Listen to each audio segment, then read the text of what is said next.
ਵਾਹਿਗੁਰੂ ਜੀ ਕਾ ਖਾਲਸਾ ਵਾਹਿਗੁਰੂ ਜੀ ਕੀ ਫਤਿਹ। ਜੋ ਸਤਿਗੁਰ ਸੱਚੇ ਪਾਤਸ਼ਾਹ ਜੀ ਆਪ ਜੀ ਦੀ ਸੇਵਾ ਕਰਵਾ ਰਹੇ ਹਨ, ਉਹ ਸੇਵਾ ਦਾ ਸਦਕਾ ਮਿਹਰਬਾਨ ਦਿਆਲੂ ਕਿਰਪਾਲੂ ਜੀ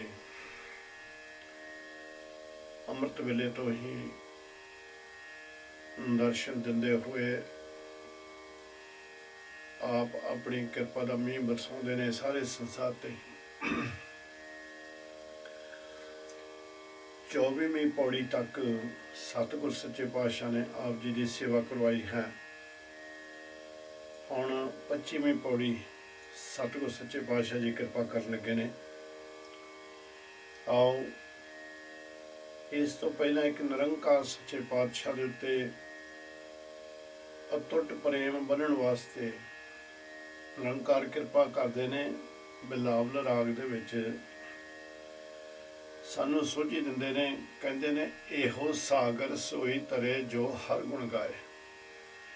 ਇਹ ਸੰਸਾਰ ਦਾ ਜਿਹੜਾ ਸਮੁੰਦਰ ਹੈ, ਸਾਗਰ ਹੈ, ਇਹ ਉਹੀ ਭਾਈ ਤਰ ਸਕਦਾ ਹੈ, ਉਹੀ ਇਸ ਭਿਆਨਕ ਸਮੁੰਦਰ ਦੇ ਵਿੱਚੋਂ ਤਰ ਸਕਦਾ ਜਿਹੜਾ ਨਿਰੰਕਾਰ ਸੱਚੇ ਪਾਤਸ਼ਾਹ ਦੇ ਗੁਣ ਗਾਵੇ।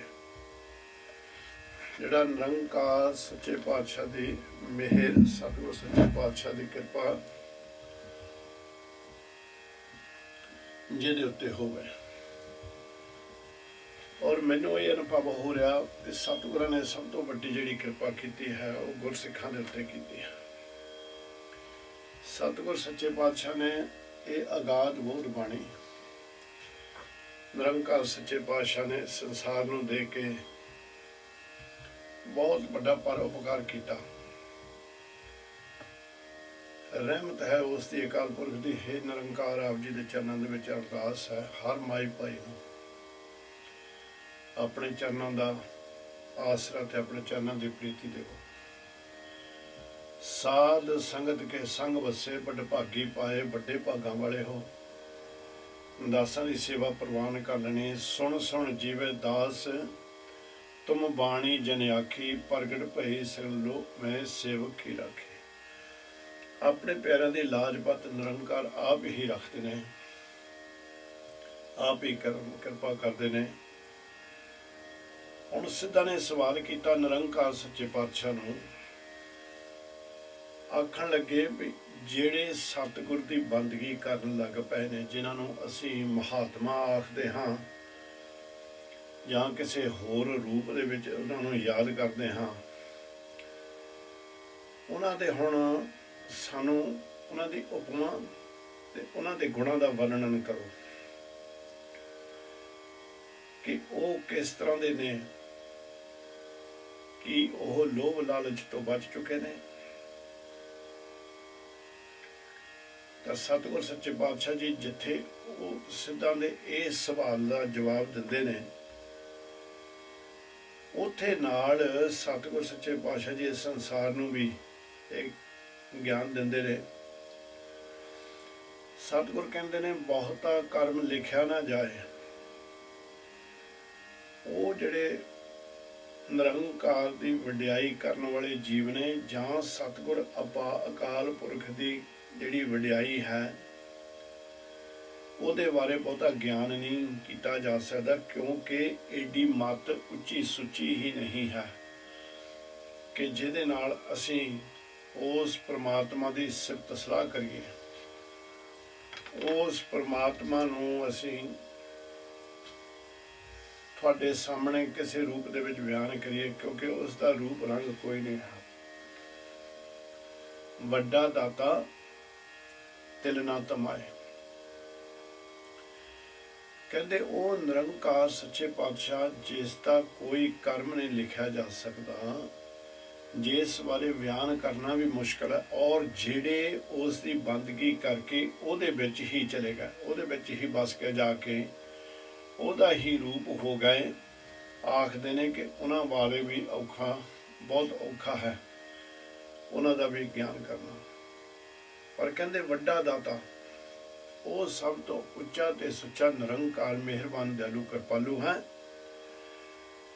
बड़े संसार ते जीव ने ਜਿਹੜੇ ਉਹਦੀ ਨਿੰਦਿਆਈ ਕਰੀ ਜਾਂਦੇ ਨੇ, ਮਾੜਾ ਹੀ ਮਾੜਾ ਉਹਨੂੰ ਆਖੀ ਜਾਂਦੇ ਨੇ, ਤੇ ਬੇਅੰਤ ਨੇ ਜਿਨ੍ਹਾਂ ਦਾ ਮਹਾਰਾਜ ਸੱਚੇ ਪਾਤਸ਼ਾਹ ਗਾਂ ਜਾ ਕੇ ਜ਼ਿਕਰ ਵੀ ਕਰਨਗੇ ਕਿ ਜਿਹੜੀ ਉਹਦੀ ਬੰਦਗੀ ਦੇ ਵਿੱਚ ਬੈਠ ਕੇ ਉਹਦਾ ਹੀ ਰੂਪ ਬਣ ਚੁੱਕੇ ਨੇ। ਪਰ ਉਹ ਸਤਿਗੁਰ ਸੱਚੇ ਪਾਤਸ਼ਾਹ ਕਿਸੇ ਦੇ ਨਾਲ ਵੀ ਕਿਸੇ ਤਰ੍ਹਾਂ ਦਾ ਰੋਸ ਨਹੀਂ ਰੱਖਦਾ। ਜਿਹੜੇ ਉਹਨੂੰ ਮਾੜਾ ਮਾੜਾ ਆਖੀ ਜਾਂਦੇ ਨੇ ਜਾਂ ਉਸ ਨੂੰ ਭੁੱਲ ਕੇ ਬੈਠ ਕੇ ਨੇ ਮਨਮੁਖਾਂ ਵਾਲਾ ਜੀਵਨ ਬਤੀਤ ਕਰ ਰਹੇ ਨੇ, ਸਤਿਗੁਰ ਸੱਚੇ ਪਾਤਸ਼ਾਹ ਦਾਤਾਂ ਤਾਂ ਉਹਨਾਂ ਨੂੰ ਵੀ ਦੇਈ ਜਾਂਦੇ ਨੇ, ਪਰ ਸਤਿਗੁਰਾਂ ਨੂੰ ਰਤਾ ਵੀ ਤਮਾ ਨਹੀਂ ਹੁੰਦੀ। ਤਮਾ ਹੁੰਦੀ ਹੈ, ਤਮਾ ਕਹਿੰਦੇ ਨੇ ਗੁੱਸੇ ਨੂੰ ਜਾਂ ਹਿਰਖ, ਕਿਸੇ ਤਰ੍ਹਾਂ ਦਾ ਹਿਰਖ ਨਹੀਂ ਉਸ ਅਕਾਲ ਪੁਰਖ ਨੂੰ ਹੁੰਦਾ। ਸੋ ਤਾਈ ਮਹਾਰਾਜ ਕਹਿੰਦੇ ਨੇ ਜਨ ਨਾਨਕ ਵਡਿਆਈ ਆਖੇ ਹਰ ਕਰਤੇ ਕੀ ਜਿਸ ਨੂੰ ਤਿਲ ਨਾ ਤਮਾਏ। ਇਸੇ ਕਰਕੇ ਉਹ ਅਕਾਲ ਪੁਰਖ ਸੱਚੇ ਪਾਤਸ਼ਾਹ ਦੀ ਸਿਫਤ ਸਲਾਹ ਆਪਾਂ ਸਾਰੇ ਰਲ ਕੇ ਕਰਦੇ ਹਾਂ, ਜਿਸ ਨੂੰ ਕਿਸੇ ਤਰ੍ਹਾਂ ਦੀ ਕੋਈ ਤਮਾ ਨਹੀਂ ਹੈ, ਕਿਸੇ ਦੇ ਉੱਤੇ ਕੋਈ ਗਿਲਾ ਨਹੀਂ ਉਸ ਨੂੰ। ਉਹ ਤਾਂ ਹਰ ਇੱਕ ਨੂੰ ਆਪਣੀ ਮਿਹਰ ਦੀ ਨਜ਼ਰ ਦੇ ਨਾਲ ਹੀ ਅੰਤਰਜਾਮੀ ਨਿਰੰਕਾਰ ਦੇਖ ਰਿਹਾ ਹੈ। ਕਹਿੰਦੇ ਕੇਤੇ ਮੰਗੇ ਜੋਧ ਅਪਾਰ, ਕਹਿੰਦੇ ਬੜੇ ਯੋਧੇ ਨੇ। ਜੋਧ ਦੇ ਮਤਲਬ ਦੋ ਨਿਕਲਦੇ ਨੇ, ਵਿਦਵਾਨਾਂ ਨੇ ਜਿਹੜੇ ਕੱਢੇ ਨੇ। ਮੈਂ ਪਹਿਲਾਂ ਵੀ ਬੇਨਤੀ ਕੀਤੀ ਸੀ ਵੀ ਇਹਦੇ ਵਿੱਚ ਜਿਹੜੇ ਅਰਥ ਨੇ ਇਹ ਕਈਆਂ ਗ੍ਰੰਥਾਂ ਦੇ ਵਿੱਚੋਂ ਲਏ ਹੋਏ ਨੇ। ਜਿਸ ਤਰ੍ਹਾਂ ਇਹ ਨਾ ਸੋਚ ਲਿਓ ਵੀ ਅਮਰੀਕ ਸਿੰਘ ਦੀ ਮੱਤ ਐਡੀ ਉੱਚੀ ਤੇ ਬੁੱਧ ਸੁੱਚੀ ਕਰ ਦਿੱਤੀ, ਨਿਰੰਕਾਰ ਦੀ ਨਹੀਂ। ਮੈਂ ਤਾਂ ਆਪ ਜੀ ਦੀ ਕਿਸੇ ਨਾ ਕਿਸੇ ਹੋਰ ਮਹਾਂਵਿਦਵਾਨ ਦੀ ਰਚਨਾ ਦੇ ਵਿੱਚੋਂ ਜੋ ਜੋ ਗੁਰੂ ਨੇ ਸਾਨੂੰ ਸੋਝੀ ਦਿੱਤੀ, ਉਹ ਆਪ ਜੀ ਦੇ ਨਾਲ ਸਾਂਝ ਪਾ ਕੇ ਆਪ ਜੀ ਦੀ ਸੇਵਾ ਹੀ ਕਰਕੇ ਇਸ ਸੰਸਾਰ ਤੋਂ ਜੀਵਨ ਸਫਲ ਕਰਨਾ ਚਾਹੁੰਦਾ ਹਾਂ। ਪਰ ਜਿੱਦਾਂ ਮਹਾਨ ਕੋਸ਼ ਹੈ ਕਾਹਨ ਸਿੰਘ ਨਾਭਾ ਜੀ ਦਾ, ਹਾਂ ਇਹਦੇ ਉੱਤੇ ਕਮਾਈ ਬਹੁਤ, ਇਹਦੇ ਵਿੱਚ ਟਾਈਮ ਬੜਾ ਲੱਗਦਾ ਆਪ ਜੀ ਦੀ ਸੇਵਾ ਕਰਨ ਲਈ, ਕਿਉਂਕਿ ਸਾਨੂੰ ਡਰ ਹੁੰਦਾ ਵੀ ਕੋਈ ਐਸੀ ਗਲਤੀ ਨਾ ਹੋ ਜਾਵੇ ਜਿਹਦੇ ਕਾਰਨ ਕਰਕੇ ਗੁਰੂ ਕੀ ਸੰਗਤ ਜਿਹੜੀ ਹੈ ਉਸ ਦੇ ਮਨ ਦੇ ਵਿੱਚ ਕੋਈ ਭਰਮ ਪੈ ਜਾਵੇ। ਇਸ ਕਰਕੇ ਮਹਾਨ ਕੋਸ਼ ਭਾਈ ਵੀਰ ਸਿੰਘ ਜੀ ਉਹਨਾਂ ਦਾ ਮਹਾਨ ਕੋਸ਼, ਪ੍ਰੋਫੈਸਰ ਸਾਹਿਬ ਸਿੰਘ ਜੀ ਉਹਨਾਂ ਦਾ ਜਿਹੜਾ ਟੀਕਾ ਹੈ ਸਿਆਲਕੋਟ ਵਾਲਾ ਟੀਕਾ ਹੈ, ਜਾਂ ਸੰਤ ਅਮੀਰ ਸਿੰਘ ਜੀ ਸੱਤੋ ਕੀ ਗਲੀ ਵਾਲੇ ਜਿਹੜੇ ਨੇ ਉਹਨਾਂ ਦੇ ਟੀਕੇ ਨੇ। ਇਹਨਾਂ ਦੇ ਵਿੱਚੋਂ ਅਸੀਂ ਕੋਈ ਨਾ ਕੋਈ ਅਰਥ ਜ਼ਰੂਰ ਟੋਲਦੇ ਨੇ, ਕਿਉਂਕਿ ਜਿਹੜੀ ਬਾਣੀ ਹੈ ਇਹ ਬਹੁਤ ਬੇਅੰਤ ਭਾਸ਼ਾ ਦੇ ਵਿੱਚ ਲਿਖੀ ਹੋਈ ਹੈ। ਕੋਈ ਵਿਰਲਾ ਹੈ ਸੰਸਾਰ ਦੇ ਉੱਤੇ ਜਿਹੜਾ ਸਾਰੀਆਂ ਭਾਸ਼ਾ ਨੂੰ ਜਾਣਦਾ ਹੋਏਗਾ, ਨਹੀਂ ਤਾਂ ਆਪਾਂ ਨੂੰ ਕਿਸੇ ਨਾ ਕਿਸੇ ਦੀ ਮਦਦ ਲੈਣੀ ਹੀ ਪੈਂਦੀ ਹੈ। ਜਿੱਦਾਂ ਪਰਮਾਤਮਾ ਅਕਾਲ ਪੁਰਖ ਤੱਕ ਪਹੁੰਚਣ ਵਾਸਤੇ ਸਾਨੂੰ ਗੁਰੂ ਨੂੰ ਵਿਚੋਲਾ ਬਣਾਉਣਾ ਪੈਂਦਾ ਹੈ। ਅਕਾਲ ਪੁਰਖ ਨਾਲ ਮਿਲਣ ਵਾਸਤੇ ਗੁਰੂ ਗ੍ਰੰਥ ਸਾਹਿਬ ਮਹਾਰਾਜ ਸੱਚੇ ਪਾਤਸ਼ਾਹ ਦੇ ਵਿੱਚ ਜੋ ਸਾਨੂੰ ਸਤਿਗੁਰਾਂ ਨੇ ਗਿਆਨ ਬਖਸ਼ਿਸ਼ ਕੀਤਾ ਹੈ, ਉਹ ਗਿਆਨ ਜਿਹੜਾ ਅਸੀਂ ਆਪਣੇ ਉੱਤੇ ਲਾਗੂ ਕਰ ਲਈਏ, ਉਹਨੂੰ ਹਾਸਲ ਕਰ ਲਈਏ, ਤਾਂ ਫਿਰ ਅਸੀਂ ਉਹਦੇ ਗਿਆਨ ਦੇ ਵਿੱਚ ਰਹਿ ਕੇ, ਉਹਦੀ ਸੀਮਾ ਦੇ ਵਿੱਚ ਰਹਿ ਕੇ ਆਪਣਾ ਜੀਵਨ ਬਤੀਤ ਕਰੀਏ, ਤਾਂ ਫਿਰ ਆਪਾਂ ਇਸ ਸੰਸਾਰ ਦੇ ਉੱਤੇ ਜੀਵਨ ਦੀ ਬਾਜੀ ਨੂੰ ਜਿੱਤ ਕੇ ਜਾਵਾਂਗੇ। ਪਰ ਜਿਹੜਾ ਅੱਜ ਦਾ ਸਮਾਂ ਹੈ ਇਸ ਨੂੰ ਵੀ ਮੈਂ ਬਹੁਤ ਚੰਗੀ ਤਰ੍ਹਾਂ ਦੇਖ ਰਿਹਾ ਹਾਂ ਕਿ ਅੱਜ ਦਾ ਸਮਾਂ ਇਸ ਤਰ੍ਹਾਂ ਦਾ ਹੈ ਕਿ ਅਸੀਂ ਇਹ ਨਹੀਂ ਦੇਖਦੇ ਵੀ ਕੋਈ ਬੰਦਾ ਸਾਡੀ ਸੇਵਾ ਕਰਨ ਲਈ ਕਿੰਨਾ ਸਮਾਂ ਲਾ ਰਿਹਾ ਹੈ, ਕਿੰਨਾ ਦਿਨ ਰਾਤ ਉਸ ਨੂੰ ਇਸ ਅੱਖਰੀ ਅਰਥਾਂ ਦੇ ਗੁਰੂ ਦੀ ਕਿਰਪਾ ਦੇ ਨਾਲ ਟੋਲਣੇ ਪੈਂਦੇ, ਕਿੰਨੀਆਂ ਅਰਦਾਸਾਂ ਨਿਰੰਕਾਰ ਦੇ ਚਰਨਾਂ 'ਚ ਰੋਜ਼ ਕਰਨੀਆਂ ਪੈਂਦੀਆਂ ਨੇ, ਔਰ ਕਿੰਨੇ ਕੁ ਗ੍ਰੰਥ ਖੋਲ੍ਹਣੇ ਪੈਂਦੇ ਨੇ। ਪਰ ਅਸੀਂ ਸਾਡੀ ਇਹ ਇੱਕ ਆਦਤ ਬਣ ਗਈ, ਅਸੀਂ ਲੱਭਣ ਲੱਗ ਪੈਂਦੇ ਹਾਂ ਦੂਸਰਿਆਂ ਦੇ ਨੁਕਸ, ਫਿਰ ਉਹਨਾਂ ਦੇ ਨੁਕਸਾਂ ਨੂੰ ਅਸੀਂ ਫੈਲਾਉਂਦੇ ਬੜੇ ਹਾਂ। ਮੈਨੂੰ ਇੱਕ ਛੋਟੀ ਜਿਹੀ ਸਾਖੀ ਇੱਥੇ ਚੇਤੇ ਆਈ, ਫਿਰ ਗਾਹਾਂ ਚੱਲਦੇ ਹਾਂ। ਕੁਛ ਦਿਨ ਪਹਿਲਾਂ ਹੀ ਗੁਰੂ ਨੇ ਕਿਰਪਾ ਕੀਤੀ, ਕਿਸੇ ਰੂਪ ਦੇ ਵਿੱਚ ਸਾਡੇ ਤੱਕ ਇਹ ਪਹੁੰਚੀ ਕਿ ਕੋਈ ਚਿੱਤਰਕਾਰ ਸੀ ਜਿਹਨੂੰ ਤਸਵੀਰਾਂ ਬਣਾਉਣ ਦਾ ਬੜਾ ਚਾਅ ਸੀ, ਔਰ ਤਸਵੀਰ ਵੀ ਸੋਹਣੀ ਤੋਂ ਸੋਹਣੀ ਬਣਾਇਆ ਕਰਦਾ ਹੁੰਦਾ ਸੀ। ਤੇ ਇੱਕ ਦਿਨ ਉਹਦੇ ਮਨ ਦੇ ਵਿੱਚ ਖਿਆਲ ਆਇਆ ਵੀ ਇਹ ਜਿਹੜੀਆਂ ਮੈਂ ਤਸਵੀਰਾਂ ਬਣਾਉਣਾ, ਜਦੋਂ ਸੰਸਾਰ ਦੇ ਉੱਤੇ ਇਹਨਾਂ ਤੋਂ ਮੈਂ ਪ੍ਰਦਰਸ਼ਨੀ ਲਾਉਣਾ ਹਾਂ, ਬੜੀ ਦੁਨੀਆ ਦੇਖਦੀ ਹੈ, ਪਰ ਕਿਉਂ ਨਾ ਪਰਖਿਆ ਜਾਵੇ ਇਸ ਦੁਨੀਆ ਨੂੰ, ਇਸ ਸੰਸਾਰ ਨੂੰ ਪਰਖਿਆ ਜਾਵੇ कि सचमुच ही मेरी कला का सत्कार करते ने, मेरी कला नूं सहलाउंदे ने, जां इहदे विच नुक्स कढदे ने। तो उसने कहंदा एक बहुत सोहना चित्र बनाया। वो चित्र बना के उसने चुराहे दे विच रख दिता ते लिख दिता, ਇਹਦੇ ਵਿੱਚ ਜਿਹਨੂੰ भी कोई नुक्स दिसे ਉਹਦੇ ਉੱਤੇ कच्ची पेंसिल ਦੇ ਨਾਲ अपना मार्क ला देवे, टिक ला देवे। ਤਾਂ ਕਹਿੰਦੇ ਜਦੋਂ ਸ਼ਾਮਾਂ ਨੂੰ ਮੁੜ ਕੇ ਆਇਆ, ਸਾਰੀ ਦੀ ਸਾਰੀ ਤਸਵੀਰ ਉਹ ਟਿਕ ਜਿਹੜੇ ਦਾ ਮਾਰਕ ਲੱਗੇ ਹੋਏ ਸੀ ਉਹਦੇ ਨਾਲ ਭਰੀ ਹੋਈ ਸੀ। ਬੜਾ ਨਿਰਾਸ਼ ਹੋਇਆ, ਆਖਣ ਲੱਗਾ ਮੈਂ ਤਾਂ ਬਹੁਤ ਚਾਅ ਦੇ ਨਾਲ ਸੇਵਾ ਕਰਨ ਦਾ ਸੀ, पर यह जी तस्वीर मैं इन्हों के सामने रखी, ये तस्वीर दे विच तां इन्नियां गलतियां ने कि यह सारी जिहड़े मार्कां दे नाल ही भरी हुई है। निराश हो गया, दिल टुट गया उसका भी नहीं, मैं ही बहुत गलत हाँ कि ये दुनिया बड़ी सियाणी है।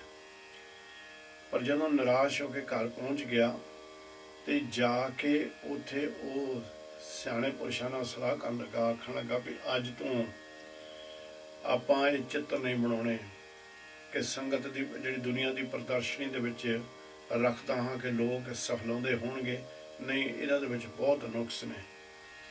तां उत्ते कोई परमात्मा नाल जुड़िया बैठा सी, आखण लगा भरिया तूं अपनी मेहनत ना छड्ड, तू अपना जिहड़ा तैनूं मालिक ने गुण दिता होया है ये गुण नूं इस्तेमाल करी चल, इहनूं तू ना छड्ड। पर एक काम कर, यही तस्वीर नूं बदली ना किसी रूप रखे विचों, इहदे सारे जिहड़े कच्ची पेंसिल दे नाल मार्क लगे ने सारे मिटा दे, मिटा के कल नूं यही उर्दू चराहे दे विच रख दें ते थल्ले लिख दें यह भी जे किसी नूं इहदे विच नुक्स लभे तो वो कृपा करके ठीक कर देवे। तो आखण लगा ठीक है।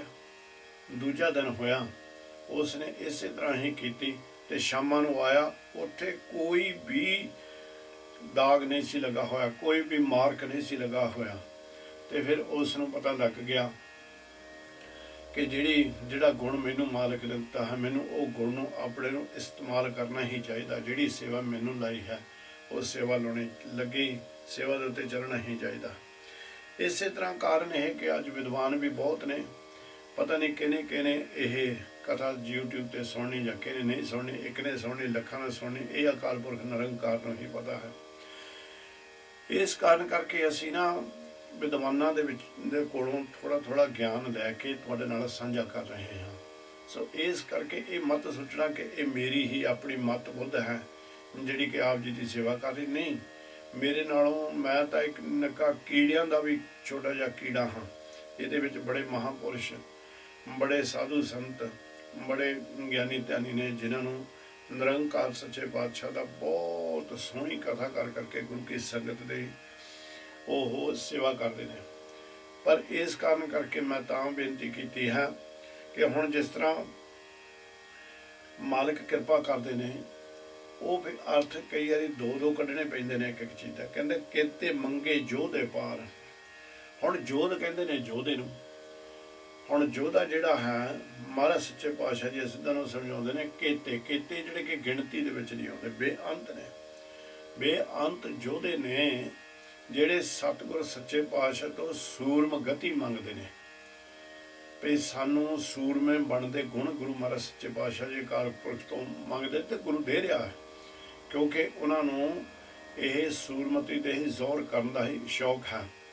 अच्छा, दूसरा महाराज सच्चे पातशाह ने इहदा जोध का मतलब ये भी कढ़िया है कि जोदड़ी, जोदड़ी हुंदी आ मिन्नत करनी, अरदास करनी। कहंदे बड़े पुरुष ने जिहड़े सतगुर दे मोरे जोदड़ियां करते हैं कि सानू सेवा टहल करन दी जाच सिखाओ। ते निरंकार सच्चे पातशाह जी वो अपार ने, परमात्मा निरंकार वाहिगुरु धन गुरु नानक महाराज सच्चे पातशाह ये दातां उन्होंने दिंदे ने। जोधियां नूं सूरमगति की दात दिंदे ने ते जिहड़े अरदासां जोदड़ियां करन वाले ने उन्होंने सतगुर सच्चे पातशाह सेवा टहल जप तप दी और संजम वाला जीवन दियां दातां दिंदे ने। कित्या गणत नहीं विचार ਕਹਿੰਦੇ ਨੇ ਬੜੇ ਨੇ ਇਦੂ ਸੰਸਾਰ ਤੇ ਜਿਹੜੇ ਕਿ ਉਹ ਗਿਣਤੀ ਮਿਣਤੀ ਦੇ ਵਿੱਚ ਹੀ ਲੱਗੇ ਹੋਏ ਨੇ, ਬਹੁਤ ਨੇ ਗਿਣਤੀ ਮਿਣਤੀ ਦੇ ਵਿੱਚ ਇਸ ਤਰ੍ਹਾਂ ਲੱਗੇ ਹੋਏ ਨੇ ਕਿ ਅਸੀਂ ਪਰਮਾਤਮਾ ਦਾ ਆਦਿ ਅੰਤ ਜ਼ਰੂਰ ਪਾਉਣਾ ਹੈ, ਬੜੇ ਨੇ।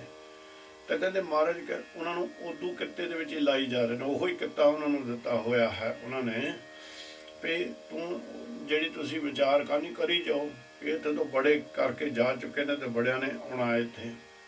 ਸੋ ਇਸ ਕਰਕੇ ਮਹਾਰਾਜ ਸੱਚੇ ਪਾਤਸ਼ਾਹ ਨੇ ਜਦੋਂ ਇਹ ਗੱਲ ਆਖੀ ਕਿਤਿਆਂ ਗਣਤ ਨਹੀਂ ਵਿਚਾਰ ਤੇ ਕਿਤੇ ਗਜਾਂਗ ਕਹਿੰਦੇ ਕਿਤੇ ਖੱਪ ਟੁੱਟੇ ਵਿਕਾਰ, ਬੇਅੰਤ ਨੇ ਜਿਹੜੇ ਇੱਥੇ ਖੱਪ ਗਏ ਨੇ। ਖੱਪ ਦਾ ਮਤਲਬ ਹੁੰਦਾ ਹੈ ਜਿਸ ਵੇਲੇ ਹਾਰ ਜਾਂਦੇ ਨੇ, ਟੁੱਟ ਜਾਂਦੇ ਨੇ।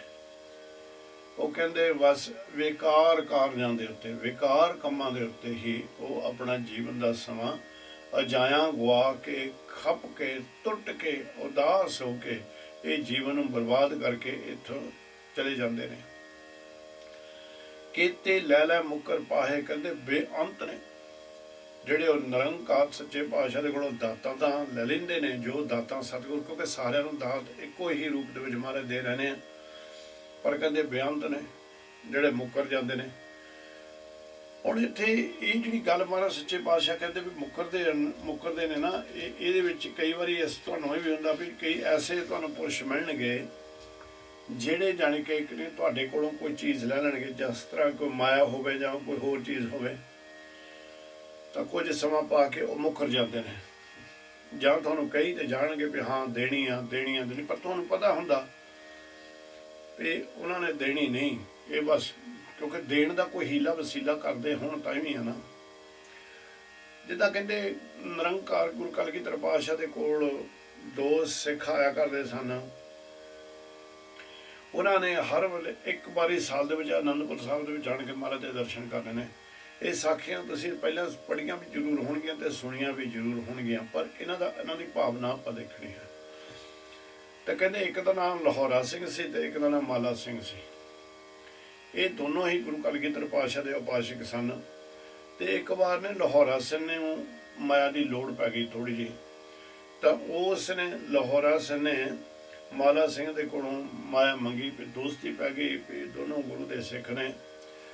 ਉਸ ਨੇ 100 ਰੁਪਈਆ ਇਹਨੂੰ ਦੇ ਦਿੱਤਾ, ਆਖਣ ਲੱਗਾ ਵੀ ਸਾਲ ਦੇ ਵਿੱਚ ਦੇ ਦੇਵੀਂ। ਆਖਣ ਲੱਗਾ ਠੀਕ ਹੈ। ਸਾਲ ਲੰਘ ਗਿਆ, ਜਦੋਂ ਫਿਰ ਦੁਬਾਰਾ ਇਕੱਠੇ ਹੋਏ ਆਖਣ ਲੱਗੇ ਵੀ ਭਾਈ ਸਿੱਖਾ ਤੂੰ ਮਾਇਆ ਨਹੀਂ ਮੋੜੀ।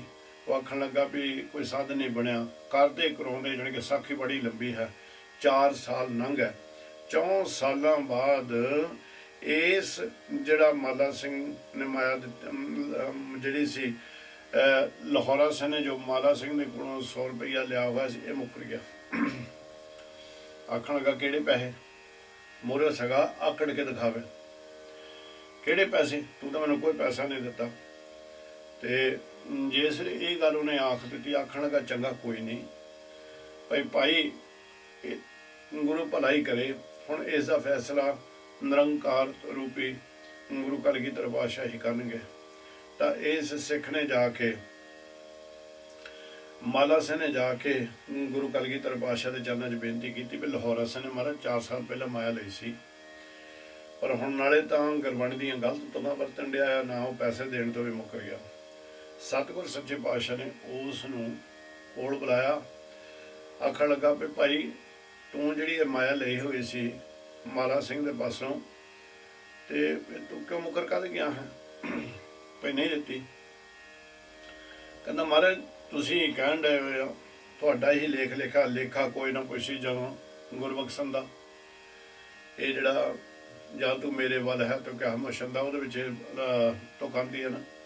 ਤਾਂ ਕਹਿੰਦੇ ਵੀ ਹੁਣ ਲੇਖਾ ਜੋਖਾ ਤਾਂ ਹੋਣਾ ਨਹੀਂ ਹੈ, ਵੀ ਮੇਰੇ ਕੋਲ ਨਹੀਂ ਸਾਧਨ ਕੋਈ, ਮੈਂ ਪੈਸੇ ਮੈਂ ਮੁੱਕਰ ਗਿਆ। ਸਤਿਗੁਰ ਆਖਣ ਲੱਗੇ ਜਿਹੜਾ ਕਰਜ਼ਾਈ ਇੱਥੋਂ ਹੋ ਕੇ ਜਾਏਗਾ ਉਸ ਨੂੰ ਦੁਬਾਰਾ ਨਾ ਇੱਥੇ ਬਖਸ਼ਿਆ ਜਾਏਗਾ, ਨਾ ਉਹ ਦਰਗਾਹ ਦੇ ਵਿੱਚ ਬਖਸ਼ਿਆ ਜਾਏਗਾ। ਆਖਣ ਲੱਗੇ ਮਹਾਰਾਜ ਕਹਿੰਦੇ ਅੰਤ ਕਾਲ ਜੋ ਲక్ష్ਮੀ ਸਿਮਰੇ ਐਸੀ ਚਿੰਤਾ ਮੈਂ ਜੋ ਮਰੇ ਸਰਬ ਜੋਨ ਵਲਵਲੇ ਉਤਰੇ। ਕਹਿੰਦੇ ਸੱਪ ਦੀ ਜੂਨ ਆਏਗਾ ਮੁੜ ਕੇ। ਸੱਪ ਦੀ ਜੂਨ ਕਿਉਂ ਮਹਾਰਾਜ ਨੇ ਆਖਿਆ? ਸੱਪ ਆਪਣੇ ਹੀ ਬੱਚੇ ਖਾ ਲੈਂਦੀ ਆ, ਵੀ ਐਡਾ ਭਿਆਨਕ ਇਹ ਜੂਨ ਹੈ। इस करके कहते आखन लगे तू ਇਹਦਾ सारा हिसाब किताब पूरा कर इत्थे। ते नाल मालिक ने यह भी गल आख दी कि हक पराया नानका उस सुअर उस गाय गुर पीर हामी तां भरे जा मरदार न खाए। गुर पीर हामा तां भरे जा मरदार न खाए। कहते गुरु तक तां ही जाके दरगाह दे विच अपने सिख दी बाह फड़दा जिहड़ा कि इथों किसी का हक मार के जां हक खा के ना गया होवे, अपना सचेत जीवन वाला। तो उसने फिर वो 100 रुपया जिहड़ा सी आप गुरसिख नूं दिता, नाल सतगुर सच्चे पातशाह दे कोलों अरदासां बेनतियां करके माफ़ी भी मंगी। सगों इस करके गुरु के प्यारिओ महाराज जिहड़े इत्थे कहंदे ने भी बड़े बेअंत ने, कहंदे जिहड़े कि लैले मुकर पाउंदे ने तो मुकरदे ने, ते कहंदे केते मूर्ख खाई खाए बेअंत ने। जिहड़े मूर्ख कहते ने मनमुख नूं, है ना, जिहड़े मूर्ख ने ओह इस संसार दे उत्ते दूजियां दे कोलों चीज़ां लैके खा के मुकर जांदे ने, लैके खाई जांदे ने। ये तां संसार की गल हो गई। ते कहंदे बेअंत लोग ने जिहड़े नूं जिसले गरज पैंदी है जां कोई काम पैंदा जां कोई चीज़ चाहिदी हुंदी ओह तां गुरद्वारा साहिब जाके जां होर धार्मिक स्थान दे उत्ते जाके जिहड़ा उत्थे दा पुजारी मंदिर दा जां साडे गुरु घर दे वजीर ने ज्ञानी ने उन्हां दे कोलों फिर अरदासां कराउंदा, ਉਹ ਦਾਤ ਮੰਗਣ वास्ते।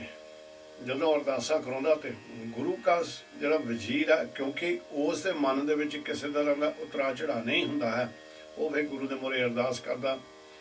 ਔਰ ਸਾਨੂੰ ਇਹ ਚੀਜ਼ ਦਾ ਯਕੀਨ ਹੁੰਦਾ ਵੀ ਗੁਰੂ ਘਰ ਦੇ ਜਿਹੜੇ ਵਜ਼ੀਰ ਨੇ ਗਿਆਨੀ ਨੇ ਉਹਨਾਂ ਦੀ ਅਰਦਾਸ ਦਰਗਾਹ ਦੇ ਵਿੱਚ ਜ਼ਰੂਰ ਮਨਜ਼ੂਰ ਹੁੰਦੀ ਹੈ।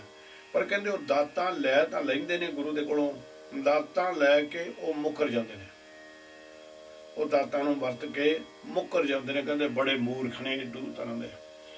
ਤੇ ਕਿਤਿਆ ਦੁੱਖ ਭੂਖ ਸਦਮਾਰ, ਕਹਿੰਦੇ ਮਹਾਰਾਜ ਸੱਚੇ ਪਾਤਸ਼ਾਹ ਕਹਿੰਦੇ ਨੇ ਵੀ ਉਹ ਦੱਸਦੇ ਸਿੱਧਾਂ ਨੂੰ ਵੀ ਕਈ ਐਸੇ ਨੇ ਜਿਨ੍ਹਾਂ ਨੇ ਐਸੇ ਕਰਮ ਸੰਸਾਰ ਦੇ ਉੱਤੇ ਬਣਾਏ ਹੋਏ ਨੇ ਜਾਂ ਪਿਛਲੇ ਕਰਮ ਲਿਖਾ ਕੇ ਆਏ ਨੇ, ਉਹਨਾਂ ਨੂੰ ਦੁੱਖ ਤੇ ਭੁੱਖ ਸਦਾ ਹੀ ਉਹਨਾਂ ਦੇ ਵਿਹੜੇ ਦੇ ਵਿੱਚ ਮੰਜਾ ਢਾਹ ਕੇ ਬੈਠੀ ਰਹਿੰਦੀ ਹੈ, ਜਾਣੀ ਕਿ ਉਹਨਾਂ ਦੇ ਘਰ ਦੇ ਵਿੱਚ ਆਸਣ ਲਾ ਕੇ ਬੈਠੀ ਰਹਿੰਦੀ ਹੈ।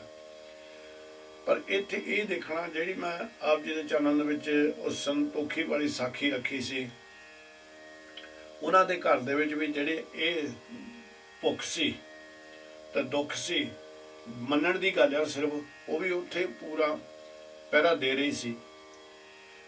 पर हुण आम जीव जिहड़ा है वो तां निरंकार नूं मिहणे मारन लग पऊ, वो निरंकार नूं माड़ा चंगा कहना शुरू हो गया भी ये दुख मैनू देने सीगे, ये भुख मेरे वास्ते ही रखी हुई सी, क्यों नहीं तुसीं बाकियां नूं भी काहते नहीं दे दित्ती, दूसरियां नूं तुसीं इन्ना कुछ दे दित्ता, मैनू यही दित्तियां।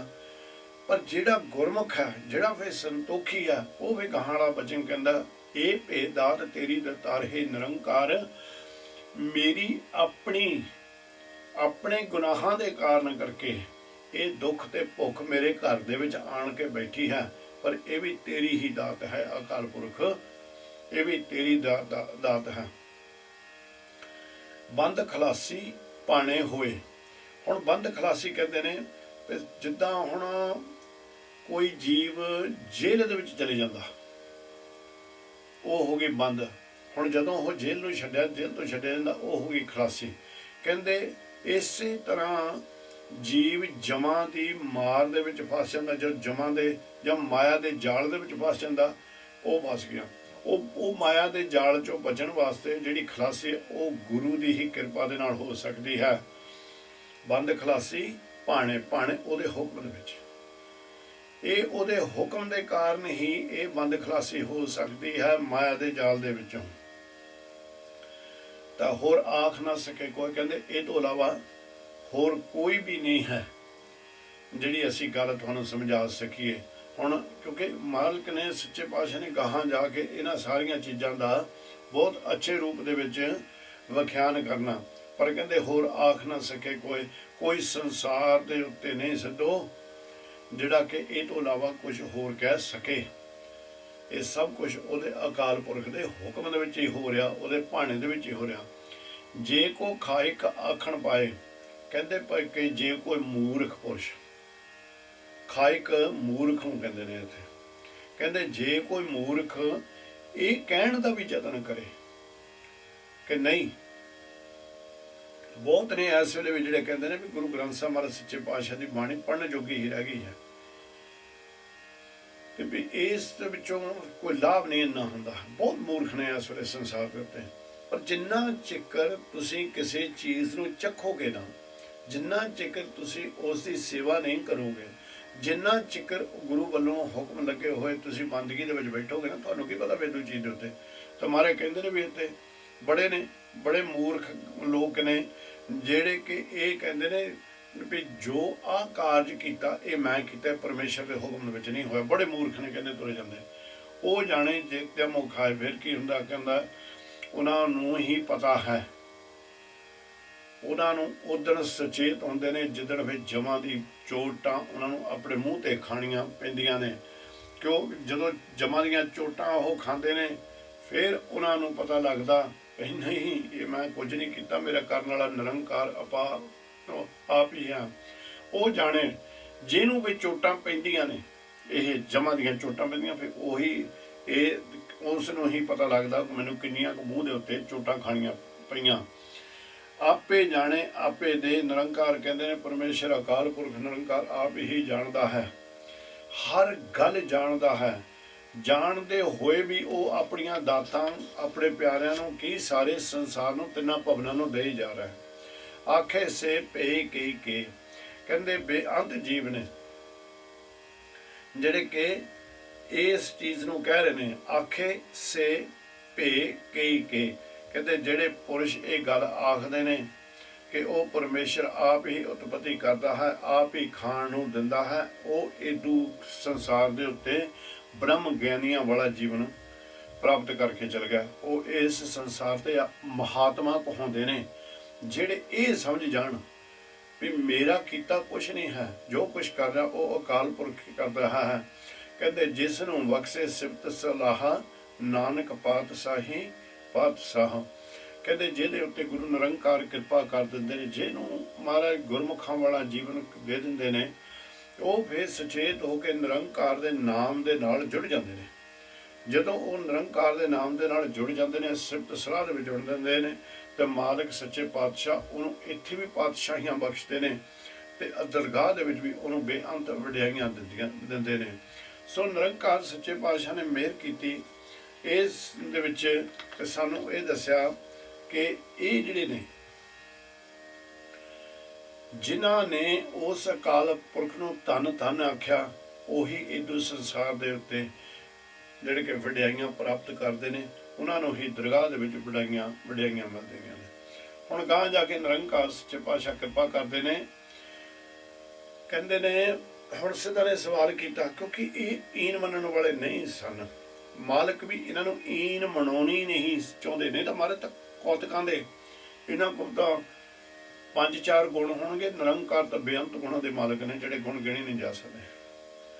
ਇਹਨਾਂ ਨੇ ਫਿਰ ਪ੍ਰਸ਼ਨ ਕਰ ਦਿੱਤਾ, ਆਖਣ ਲੱਗੇ ਵੀ ਉਹ ਜਿਹੜਾ ਮਹਾਤਮਾ ਦੀ ਤੁਸੀਂ ਗੱਲ ਕਹਿ ਕੇ ਆਏ ਹੋ ਪਿੱਛੇ, ਵੀ ਉਹ ਮਹਾਤਮਾ ਅਖਾਉਂਦੇ ਨੇ, ਉਹ ਕਿਸ ਤਰ੍ਹਾਂ ਦੇ ਨੇ, ਉਹਨਾਂ ਦੇ ਗੁਣ ਕੀ ਨੇ, ਉਹਨਾਂ ਦੀ ਵਣਜ ਤੇ ਵਪਾਰ ਕੀ ਹੈ, ਤੇ ਜਿਗਿਆਸੂ ਜਿਹੜੇ ਉਹਨਾਂ ਦੇ ਕੋਲ ਆਉਂਦੇ ਨੇ ਕੀ ਪ੍ਰਾਪਤ ਕਰਦੇ ਨੇ, ਤੇ ਨਾਲ ਕਹਿੰਦੇ ਪਰਮੇਸ਼ਰ ਦਾ ਵੀ ਸਾਨੂੰ ਗਿਆਨ ਦੇਵੋ। ਹੁਣ ਸਤਿਗੁਰ ਸੱਚੇ ਪਾਤਸ਼ਾਹ ਦੀ ਜਿਹੜੀ ਗਾਹਾਂ ਦੀ ਪੌੜੀ ਹੈ ਅਮੁੱਲ ਦੀ, ਇਹ ਪੌੜੀ ਦੇ ਵਿੱਚ ਨਿਰੰਕਾਰ ਨੂੰ ਵੀ ਇਸ ਸੰਸਾਰ ਦੇ ਉੱਤੇ ਜਿਹੜੇ ਨਿਰੰਕਾਰ ਦਾ ਇੱਕ ਰੂਪ ਹੋ ਗਿਆ ਉਹਨਾਂ ਦੀਆਂ ਵਡਿਆਈਆਂ ਕਰਦੇ ਨੇ। ਮਹਾਰਾਜ ਸੱਚੇ ਪਾਤਸ਼ਾਹ ਕਹਿੰਦੇ ਨੇ ਅਮੁੱਲ ਗੁਣ ਅਮੁੱਲ ਵਪਾਰ, ਇਹ ਸਿੱਧੋ ਇਹ ਸੰਸਾਰੀ ਜੀਵੋ, ਕਹਿੰਦੇ ਜਿਹੜੇ ਉਹ ਪਰਮਾਤਮਾ ਦੇ ਨਾਲ ਜੁੜੇ ਹੋਏ ਮਹਾਤਮਾ ਨੇ, ਜਿਹੜੇ ਮਹਾਤਮਾ ਬਣ ਗਏ, ਜਿਨ੍ਹਾਂ ਨੇ ਆਪਣੇ ਆਪ ਨੂੰ ਖਤਮ ਕਰ ਦਿੱਤਾ, ਸ਼ਬਦ ਦੇ ਵਿੱਚ ਪੂਰਨ ਹੋ ਗਿਆ, ਕਹਿੰਦੇ ਉਹਨਾਂ ਦੇ ਜਿਹੜੇ ਗੁਣ ਨੇ ਉਹ ਅਮੁੱਲ ਨੇ, ਉਹਨਾਂ ਬਾਰੇ ਲਿਖਣਾ ਪੜ੍ਹਨਾ ਜਾਂ ਉਹਨਾਂ ਦੀ ਕੀਮਤ ਪਾਉਣੀ ਨਾਮੁਮਕਿਨ ਹੈ। ਉਹਨਾਂ ਦੇ ਕੋਲ ਸਤ ਸੰਤੋਖ ਵਾਲੇ ਜਿਹੜੇ ਗੁਣ ਨੇ, ਉਹਨਾਂ ਨੂੰ ਕਿਸ ਤਰ੍ਹਾਂ ਤੁਸੀਂ ਲਿਖੋਗੇ ਵੀ ਇਹਨਾਂ ਦੀ ਇੰਨੀ ਕੁ ਕੀਮਤ ਹੈ। ਜੇ ਕੀਮਤ ਕਿਸੇ ਚੀਜ਼ ਦੀ ਪੈਂਦੀ ਹੁੰਦੀ ਦੁਕਾਨ ਤੋਂ ਖਰੀਦਣ ਹੁੰਦੀ, ਅੱਜ ਕੱਲ੍ਹ ਬੜੇ ਮਾਇਆਧਾਰੀ ਨੇ, ਕਹਿੰਦੇ ਤੇ ਉਹਨਾਂ ਦਾ ਜਿਹੜਾ ਵਪਾਰ ਵੀ ਹੈ ਉਹ ਵੀ ਅਮੁੱਲ ਹੈ। ਜਿਹੜੀ ਵਣਜ ਜੋ ਕਰਦੇ ਨੇ ਜਾਂ ਦੂਸਰਿਆਂ ਨੂੰ ਜਿਹੜੇ ਮਹਾਤਮਾ ਇਸ ਸਿਮਰਨ ਦੀ ਦਾਤ ਬਖਸ਼ਦੇ ਨੇ, ਉਹਨਾਂ ਨੂੰ ਪ੍ਰੇਰ ਕੇ ਲਾਉਂਦੇ ਨੇ ਨਾਲ, ਉਹ ਵੀ ਕਹਿੰਦੇ ਅਮੁੱਲ ਹੈ। ਤੇ ਅਮੁੱਲ ਵਾਪਾਰੀਏ, ਅਮੁੱਲ ਭੰਡਾਰ, ਅਮੁੱਲ ਇੱਥੇ ਉਹ ਮਹਾਤਮਾ, ਉਹ ਜੀਵ ਨੇ ਜਿਹੜੇ ਇਸ ਹੱਟ ਦੇ ਵਿੱਚ ਜੋ ਰੱਖੇ ਹੋਏ ਗੁਣ ਨੇ ਉਹਨਾਂ ਦੇ ਉਹ ਮਾਲਕ ਬਣ ਕੇ ਬੈਠੇ ਹੋਏ ਨੇ। ਇਹ ਪਰ ਹੈ ਸਾਰੇ ਅਕਾਲ ਪੁਰਖ ਦੇ ਬਖਸ਼ਿਸ਼ ਕੀਤੇ ਹੋਏ। ਹੁਣ ਜਦੋਂ ਦੂਸਰੇ ਪਾਸੇ ਆਪਾਂ ਚੱਲਾਂਗੇ ਕਿ ਉਹ ਪ੍ਰੀਤਮ ਨਿਰੰਕਾਰ ਦੇ ਗੁਣ ਜਿਹੜੇ ਨੇ ਉਹ ਅਮੁੱਲ ਨੇ, ਉਹਨਾਂ ਦੀ ਕੀਮਤ ਕੋਈ ਨਹੀਂ ਪਾ ਸਕਦੀ। ਤੇ ਉਸ ਦਾ ਜਿਹੜਾ ਸੰਸਾਰ ਦੇ ਉੱਤੇ ਵਣਜ ਕਰਨ ਦਾ ਤਰੀਕਾ ਹੈ, ਜਾਂ ਸਤਿਗੁਰ ਦਾ ਜਿਹੜਾ ਹੱਟ ਹੈ, ਖੁੱਲਿਆ ਹੱਟ ਹੋਆ ਵਪਾਰ, ਕਹਿੰਦੇ ਉਹਦੀ ਵੀ ਕੀਮਤ ਕੋਈ ਨਹੀਂ ਪਾ ਸਕਦਾ। ਕੀਮਤ ਉਹਦੀ ਵੀ, ਉਹ ਵੀ ਅਮੁੱਲ ਹੈ। ਤੇ ਕਹਿੰਦੇ ਵੀ ਇੱਥੇ ਅਮੁੱਲ ਵਪਾਰੀਏ। ਹੁਣ ਹੱਥ ਤੋਂ ਕਿਸੇ ਜਿਹੜੇ ਆਪਾਂ ਦੁਕਾਨ ਤੋਂ ਕੁਝ ਖਰੀਦ ਕਰ ਜਾਂਦੇ ਹਾਂ, ਕਹਿੰਦੇ ਜਿਸ ਵੇਲੇ ਉੱਥੋਂ ਉਹਨਾਂ ਨੂੰ ਉਹ ਸ਼ੁਭ ਗੁਣਾਂ ਦਾ ਵਪਾਰ ਕਰਦੇ ਨੇ, ਉਹਨਾਂ ਦੀ ਵੀ ਕੋਈ ਕੀਮਤ ਨਹੀਂ ਪੈਂਦੀ, ਉਹ ਵੀ ਅਮੁੱਲ ਨੇ। ਤੇ ਅਮੁੱਲ ਹੀ ਭੰਡਾਰ ਨੇ। ਭੰਡਾਰ ਉਹ ਜਿਨ੍ਹਾਂ ਦੇ ਵਿੱਚ ਗੁਣ ਰੱਖੇ ਹੋਏ ਨੇ। ਸ਼ਾਹ ਦੀ ਦੁਕਾਨ, ਸ਼ਾਹ ਅਕਾਲ ਪੁਰਖ ਪਾਤਸ਼ਾਹ, ਉਹਦੇ ਜਿਹੜੇ ਗੁਣ ਨੇ ਉਹਨਾਂ ਦਾ ਵੀ ਕੋਈ ਹਿਸਾਬ ਕਿਤਾਬ ਜਾਂ ਉਹਨਾਂ ਦੀ ਕੀਮਤ ਨਹੀਂ ਪਾਈ ਜਾ ਸਕਦੀ।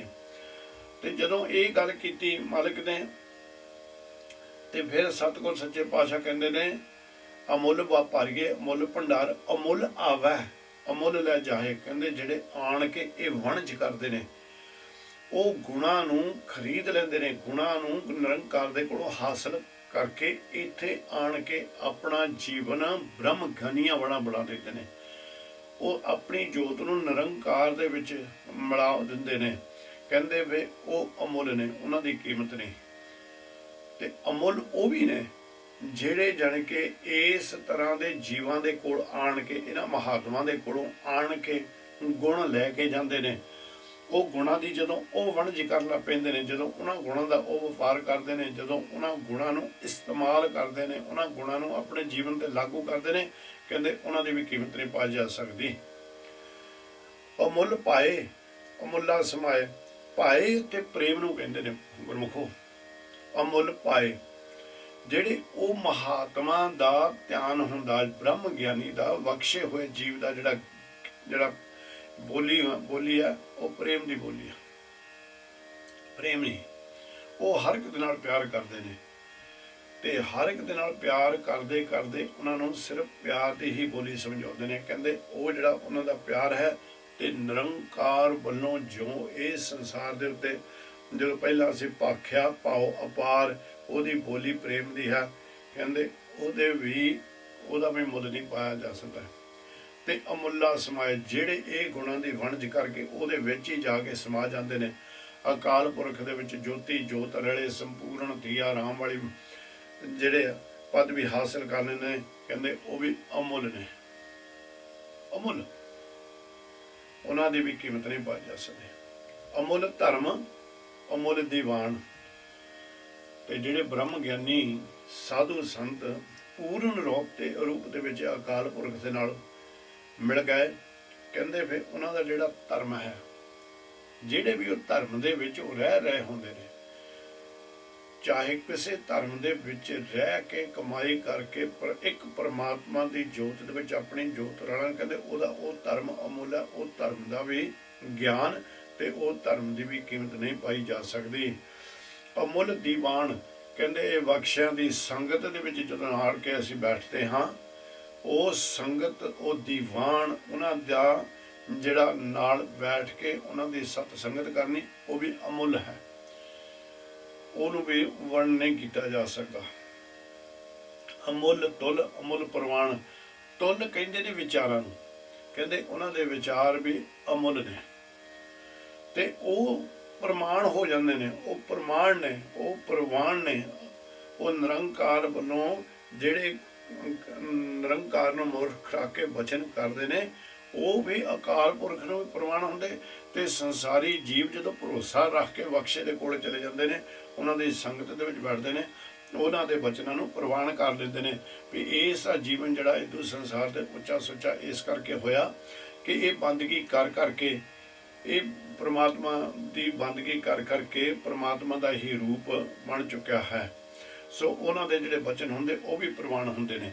ਤੇ ਇਸੇ ਤਰ੍ਹਾਂ ਗੁਰੂ ਨਿਰੰਕਾਰ ਦੀ ਸਾਧ ਸੰਗਤ, ਜਿੱਥੇ ਅਕਾਲ ਪੁਰਖ ਸੱਚੇ ਪਾਤਸ਼ਾਹ ਦੀ ਬਾਣੀ ਦਾ ਗਿਆਨ ਬਖਸ਼ਿਆ ਜਾ ਰਿਹਾ ਹੋਵੇ, ਗੁਰਦੁਆਰਾ ਸਾਹਿਬ ਜਾਂ ਹੋਰ ਧਰਮ ਦੇ ਸਥਾਨ ਜਾਂ ਘਰ ਦੇ ਵਿੱਚ ਹੀ ਜਿੱਥੇ ਵੀ ਸੰਗਤ ਬੈਠ ਕੇ ਉਹ ਨਿਰੰਕਾਰ ਦੇ ਗੁਣ ਗਾ ਰਹੀ ਹੋਵੇ, ਇਹ ਵੀ ਅਤੁੱਲ ਹੈ, ਇਹਦੀ ਵੀ ਕੀਮਤ ਨਹੀਂ ਪਾਈ ਜਾ ਸਕਦੀ। ਤੇ ਔਰ ਜਿਹੜੇ ਸੁਣਨ ਵਾਲੇ ਨੇ, ਜਿਹੜੀ ਸੰਗਤ ਹੈ ਉਹ ਸਤਿਗੁਰ ਨੂੰ ਪ੍ਰਵਾਨ ਹੁੰਦੀ ਹੈ। ਉਹ ਪ੍ਰਵਾਨ ਹੋਈ ਸੰਗਤ ਜਿਹੜੀ ਹੈ ਉਸ ਦੇ ਵੀ ਉਹ ਵੀ ਅਮੁੱਲ ਹੈ, ਉਸ ਦੀ ਵੀ ਕੀਮਤ ਨਹੀਂ ਪਾਈ ਜਾ ਸਕਦੀ। ਅਮੁੱਲ ਬਖਸ਼ੀਸ ਅਮੁੱਲ ਨੀਸਾਨ, ਕਹਿੰਦੇ ਉਹਦੀਆਂ ਜਿਹੜੀਆਂ ਬਖਸ਼ਿਸ਼ਾਂ ਨੇ, ਉਹਦੀ ਜਿਹੜੀ ਕਿਰਪਾ ਉਹ ਵੀ ਅਮੁੱਲ ਹੈ। ਤੇ ਅਮੁੱਲ ਨੀਸਾਨ, ਨੀਸਾਨ ਕਹਿੰਦੇ ਨੇ ਮੋਹਰ ਨੂੰ। ਹੁਣ ਮੋਹਰ ਦੇ ਬਾਰੇ ਆਪਾਂ ਪਹਿਲਾਂ ਵੀ ਜਪਜੀ ਸਾਹਿਬ ਦੇ ਵਿੱਚ ਇਹ ਗੱਲ ਕਰਕੇ ਆਏ ਹਾਂ ਵੀ ਸਾਨੂੰ ਕੁਝ ਜਿਹੜੀਆਂ ਨਿਰੰਕਾਰ ਨੇ ਨਿਸ਼ਾਨੀਆਂ ਦਿੱਤੀਆਂ ਨੇ, ਜੋ ਸਤਿਗੁਰ ਨੇ ਸਾਨੂੰ ਖਾਲਸਾ ਮੇਰੋ ਰੂਪ ਹੈ ਖਾਲਸ ਬਣਾਇਆ।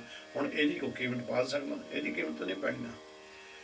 ਪਰ ਖਾਲਸਾ ਅਸੀਂ ਉਦਣ ਬਣਾਂਗੇ ਜਿੱਦਣੋਂ ਅੰਦਰੋਂ ਤੇ ਬਾਹਰੋਂ ਇੱਕ ਮਿਕ ਹੋ ਗਏ, ਜਿੱਦਣ ਅਸੀਂ ਨਾਮ ਦੇ ਨਾਲ ਅੰਦਰ ਦੀ ਮੈਲ ਧੋ ਲਈ ਤੇ ਬਾਹਰੋਂ ਗੁਰੂ ਦੀ ਮਰਜ਼ਾਦਾ ਜੋ ਹੈ, ਗੁਰੂ ਨੇ ਜੋ ਨਿਯਮ ਤੈਅ ਕੀਤੇ ਹੋਏ ਨੇ, ਉਹਨਾਂ ਨਿਯਮਾਂ ਨੂੰ ਅਸੀਂ ਐਨ ਫੋਲੋ ਕਰਨ ਲੱਗ ਪਏ, ਉਹਨਾਂ ਨੂੰ ਆਪਣੇ ਜੀਵਨ ਦੇ ਵਿੱਚ ਲਾਗੂ ਕਰ ਲਿਆ। ਇਹ ਸਾਡੀਆਂ ਨਿਸ਼ਾਨੀਆਂ ਨੇ। ਹੁਣ ਜਿਸ ਵੇਲੇ ਤੁਹਾਨੂੰ ਕੋਈ ਦੇਖਦਾ, ਤੁਹਾਡਾ ਦਾੜਾ ਪ੍ਰਕਾਸ਼ ਹੈ, ਸਿਰ ਤੇ ਸੋਹਣੀ ਦਸਤਾਰ ਤੁਹਾਡੇ ਸਜੀ ਹੋਈ ਹੈ, ਤੁਸੀਂ ਬਾਕੀ ਕਕਾਰ ਪਾ ਕੇ ਵੀ ਜਦੋਂ ਬਾਹਰ ਨਿਕਲਦੇ ਹੋ ਤੇ ਸਾਰੇ ਤੁਹਾਨੂੰ ਉਹ ਕਹਿੰਦੇ ਨਹੀਂ ਵੀ ਇਹ ਮੁਸਲਮਾਨ ਹੈ ਜਾਂ ਇਹ ਹਿੰਦੂ ਆ ਜਾਂ ਈਸਾਈ, ਸਾਰੇ ਕਹਿੰਦੇ ਨੇ ਇਹ ਗੁਰੂ ਦਾ ਸਿੱਖ ਆ ਰਿਹਾ। ਕਹਿੰਦੇ ਜਿਹੜੀਆਂ ਉਹਦੀਆਂ ਕਿਰਪਾ ਨਿਸ਼ਾਨ, ਜਿਹੜੀ ਉਹਦੀਆਂ ਬਖਸ਼ਿਸ਼ਾਂ ਨੇ, ਜਿਹੜੀ ਉਹਦੀ ਕੁਦਰਤ ਹੈ ਉਹ ਵੀ ਅਮੁੱਲ ਹੈ। ਉਹਦੇ ਬਾਰੇ ਵੀ ਬਿਆਨ ਕਰਨਾ ਬੜਾ ਮੁਸ਼ਕਿਲ ਹੈ। ਅਮੁੱਲ ਕਰਮ ਅਮੁੱਲ ਫਰਮਾਨ, ਕਹਿੰਦੇ ਜਿਹੜੇ ਕਰਮ, ਜਿਹੜੇ ਅਕਾਲ ਪੁਰਖ ਦੇ ਹੁਕਮ ਨੂੰ ਮੰਨ ਕੇ ਕਰਮ ਕਮਾਉਂਦੇ ਨੇ, ਉਹ ਵੀ ਭਾਈ ਅਮੁੱਲ ਨੇ। ਤੇ ਉਹ ਜਿਹੜੇ ਕਮਾਉਂਦੇ ਨੇ, ਕਮਾ ਕੇ ਗਾਹਾਂ ਜਿਨ੍ਹਾਂ ਨੂੰ ਉਹ ਬਿਆਨ ਕਰਦੇ ਨੇ, ਕਹਿੰਦੇ ਨੇ ਉਹ ਵੀ ਅਮੁੱਲ ਨੇ। ਪਰ ਇੱਥੇ ਇਹ ਵੀ ਆ ਕਿ ਨਿਰੰਕਾਰ ਸੱਚੇ ਪਾਤਸ਼ਾਹ ਵੱਲੋਂ ਜਿਹੜੇ ਸਾਡੇ ਕਰਮ ਲਿਖੇ ਨੇ, ਜਿਨ੍ਹਾਂ ਕਰਮਾਂ ਦੇ ਕਾਰਨ ਕਰਕੇ ਅਸੀਂ ਨਿਰੰਕਾਰ ਦੀ ਬੰਦਗੀ ਕਰਦੇ ਹਾਂ, ਉਹ ਵੀ ਅਮੁੱਲ ਨੇ। ਤੇ ਨਿਰੰਕਾਰ ਦੀ ਬਾਣੀ ਵੀ ਅਮੁੱਲ ਹੈ। ਫਰਮਾਨ ਹੈ ਅਕਾਲ ਪੁਰਖ ਸੱਚੇ ਪਾਤਸ਼ਾਹ ਦਾ ਨਾ, ਫਰਮਾਨ ਤੇਰਾ ਸਿਰੇ ਉੱਪਰ ਫਿਰ ਨਾ ਕਰਤ ਵਿਚਾਰ। ਕਹਿੰਦੇ ਵੀ ਜਿਨ੍ਹਾਂ ਨੂੰ ਇਹ ਫਰਮਾਨ ਹੁਕਮ ਮੰਨਣਾ ਆ ਗਿਆ, ਫਿਰ ਉਹ ਕਿਸੇ ਹੋਰ ਤਰ੍ਹਾਂ ਦੇ ਵਿਚਾਰ ਨਹੀਂ ਕਰਦੇ। ਅਮੁੱਲੋ ਮੁੱਲ ਆਖਿਆ ਨਾ ਜਾਏ, ਕਹਿੰਦੇ ਇਹ ਐਸਾ ਅਮੁੱਲ ਵਾਲੀਆਂ ਦਾਤਾਂ ਨੇ, ਜਿੰਨਾ ਮਰਜ਼ੀ ਜ਼ੋਰ ਲਾ ਲਓ, ਜਿੰਨਾ ਮਰਜ਼ੀ ਕਹੀ ਜਾਵੋ, ਉਹ ਉਹਨਾਂ ਦੀ ਕੀਮਤ ਪਾਈ ਨਹੀਂ ਜਾ ਸਕਦੀ। ਉਹਨਾਂ ਦੀ ਕੀਮਤ ਨਹੀਂ ਪਾਈ ਜਾ ਸਕਦੀ, ਕਿਉਂਕਿ ਉਹ ਅਮੁੱਲੋ ਤੇ ਅਮੁੱਲ। ਅਕਾਲ ਪੁਰਖ ਵੀ ਅਮੁੱਲ ਹੈ, ਉਹਦੇ ਵਿੱਚ ਜਿਹੜੇ ਜਾ ਕੇ ਅਭੇਦ ਹੋ ਗਏ ਨੇ ਉਹ ਵੀ ਅਮੁੱਲ ਨੇ। 15 ਭਗਤ ਗੁਰੂ ਗ੍ਰੰਥ ਸਾਹਿਬ ਮਹਾਰਾਜ ਸੱਚੇ ਪਾਤਸ਼ਾਹ ਦੇ ਵਿੱਚ ਬੈਠੇ ਨੇ, 4 ਗੁਰੂ ਕੇ ਸਿੱਖ ਬੈਠੇ ਨੇ, ਉਹ ਸਾਰੇ ਹੀ ਅਮੁੱਲ ਨੇ। ਹੁਣ ਉਹਨਾਂ ਦੇ ਵਿੱਚ ਤੇ ਅਕਾਲ ਪੁਰਖ ਦੇ ਵਿੱਚ ਫਰਕ ਕੋਈ ਨਹੀਂ ਨਾ, ਉਹ ਇੱਕਮਿਕ ਹੋ ਗਿਆ। ਕਹਿੰਦੇ ਫਿਰ ਉਹਨਾਂ ਨੂੰ ਇਹ ਨਹੀਂ ਆਖਿਆ ਜਾ ਸਕਦਾ ਇਹ ਨਿਰੰਕਾਰ ਹੈ ਤੇ ਇਹ ਸਿੱਖ ਹੈ, ਨਹੀਂ, ਉਹ ਇੱਕੋ ਹੋ ਗਿਆ। ਉਹਨਾਂ ਦੀ ਵੀ ਕੀਮਤ ਨਹੀਂ ਆਖੀ ਜਾ ਸਕਦੀ। ਖਾਕ ਰਹੇ ਲਿਵਲਾਏ, ਕਹਿੰਦੇ ਬੜੇ ਨੇ ਇੱਥੇ ਸੰਸਾਰ ਤੇ ਜਿਹੜੇ ਕਿ ਉਹ ਅਕਾਲ ਪੁਰਖ ਨੂੰ ਆਖ ਜਿਹੜੇ ਉਹਦੀ ਬੰਦਗੀ ਦੇ ਵਿੱਚ ਇੱਕ ਸਾਰ ਬੈਠ ਕੇ ਉਹਦੀ ਬੰਦਗੀ ਕਰ ਰਹੇ ਨੇ, ਉਸ ਨੂੰ ਵੱਡਾ ਆਖ ਰਹੇ ਨੇ। ਆਖੇ ਵੇਦ ਪਾਠ ਪੁਰਾਣ, ਤੇ ਵੇਦ ਪੁਰਾਣਾਂ ਦਾ ਜਿਹੜਾ ਪਾਠ ਵੀ ਆ ਉਹ ਵੀ ਅਕਾਲ ਪੁਰਖ ਦੀ ਹੀ ਵਡਿਆਈ ਕਰ ਰਿਹਾ ਹੈ।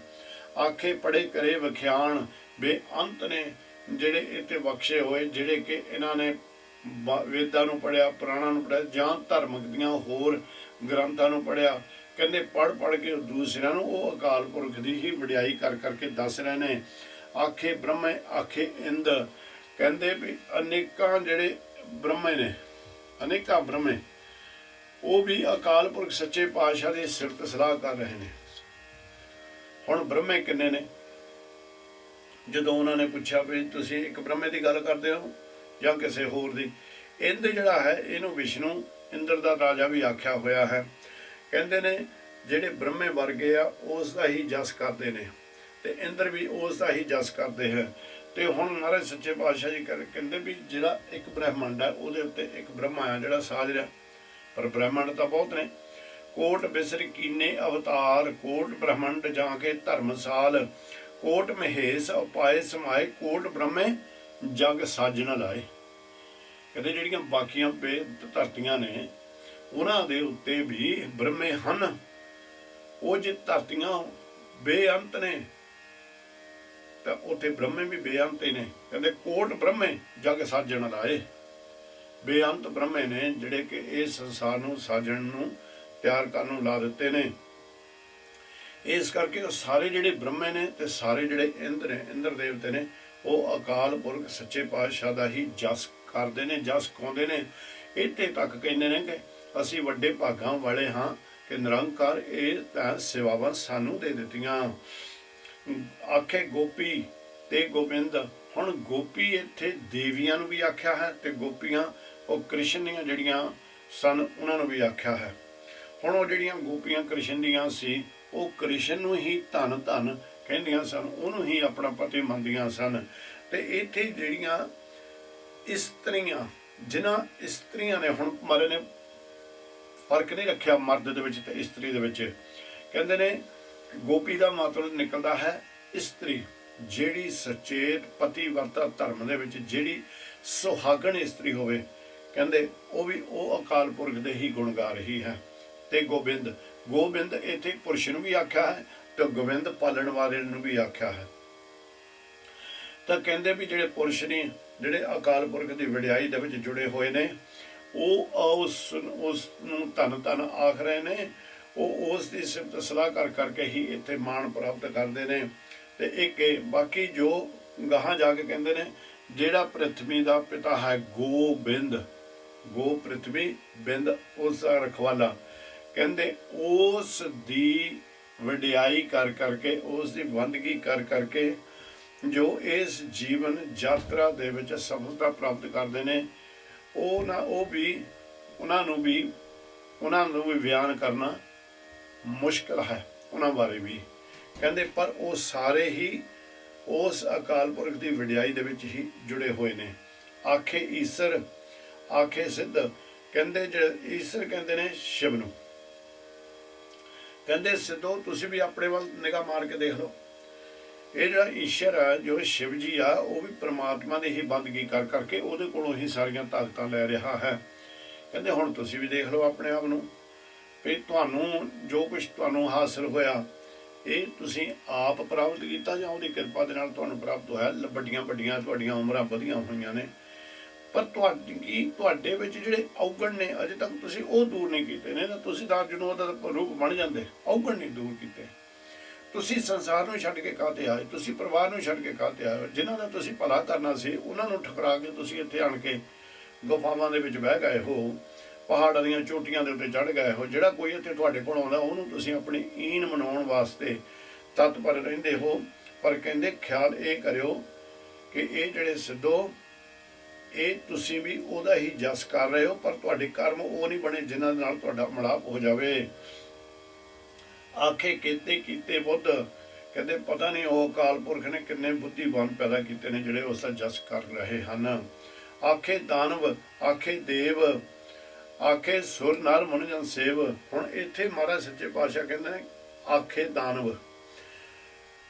ਭਾਈ ਦਾਨਵ ਕਹਿੰਦੇ ਨੇ ਦੈਂਤ ਨੂੰ, ਹਰਨਾਕਸ਼ ਵਰਗੇ, ਜਰਾਸੰਧ ਵਰਗੇ, ਮੇਖਾਸੁਰ ਵਰਗੇ ਵੱਡੇ ਵੱਡੇ ਦੈਂਤ ਹੋਏ। ਇਹ ਜਿਹੜੇ ਦੈਂਤ ਸਨ ਉਹਨਾਂ ਨੇ ਵੀ ਬੰਦਗੀ ਕਰ ਕਰਕੇ ਦਾਤਾਂ ਪ੍ਰਾਪਤ ਕੀਤੀਆਂ ਹੋਈਆਂ ਸਨ। ਉਹ ਵੀ ਉਹ ਅਕਾਲ ਪੁਰਖ ਨੂੰ ਹੀ ਧੰਨ ਧੰਨ ਆਖਦੇ ਸਨ, ਪਰ ਰਾਸਤਾ ਹੀ ਗਲਤ ਉਹਨਾਂ ਨੇ ਚੁਣ ਲਿਆ।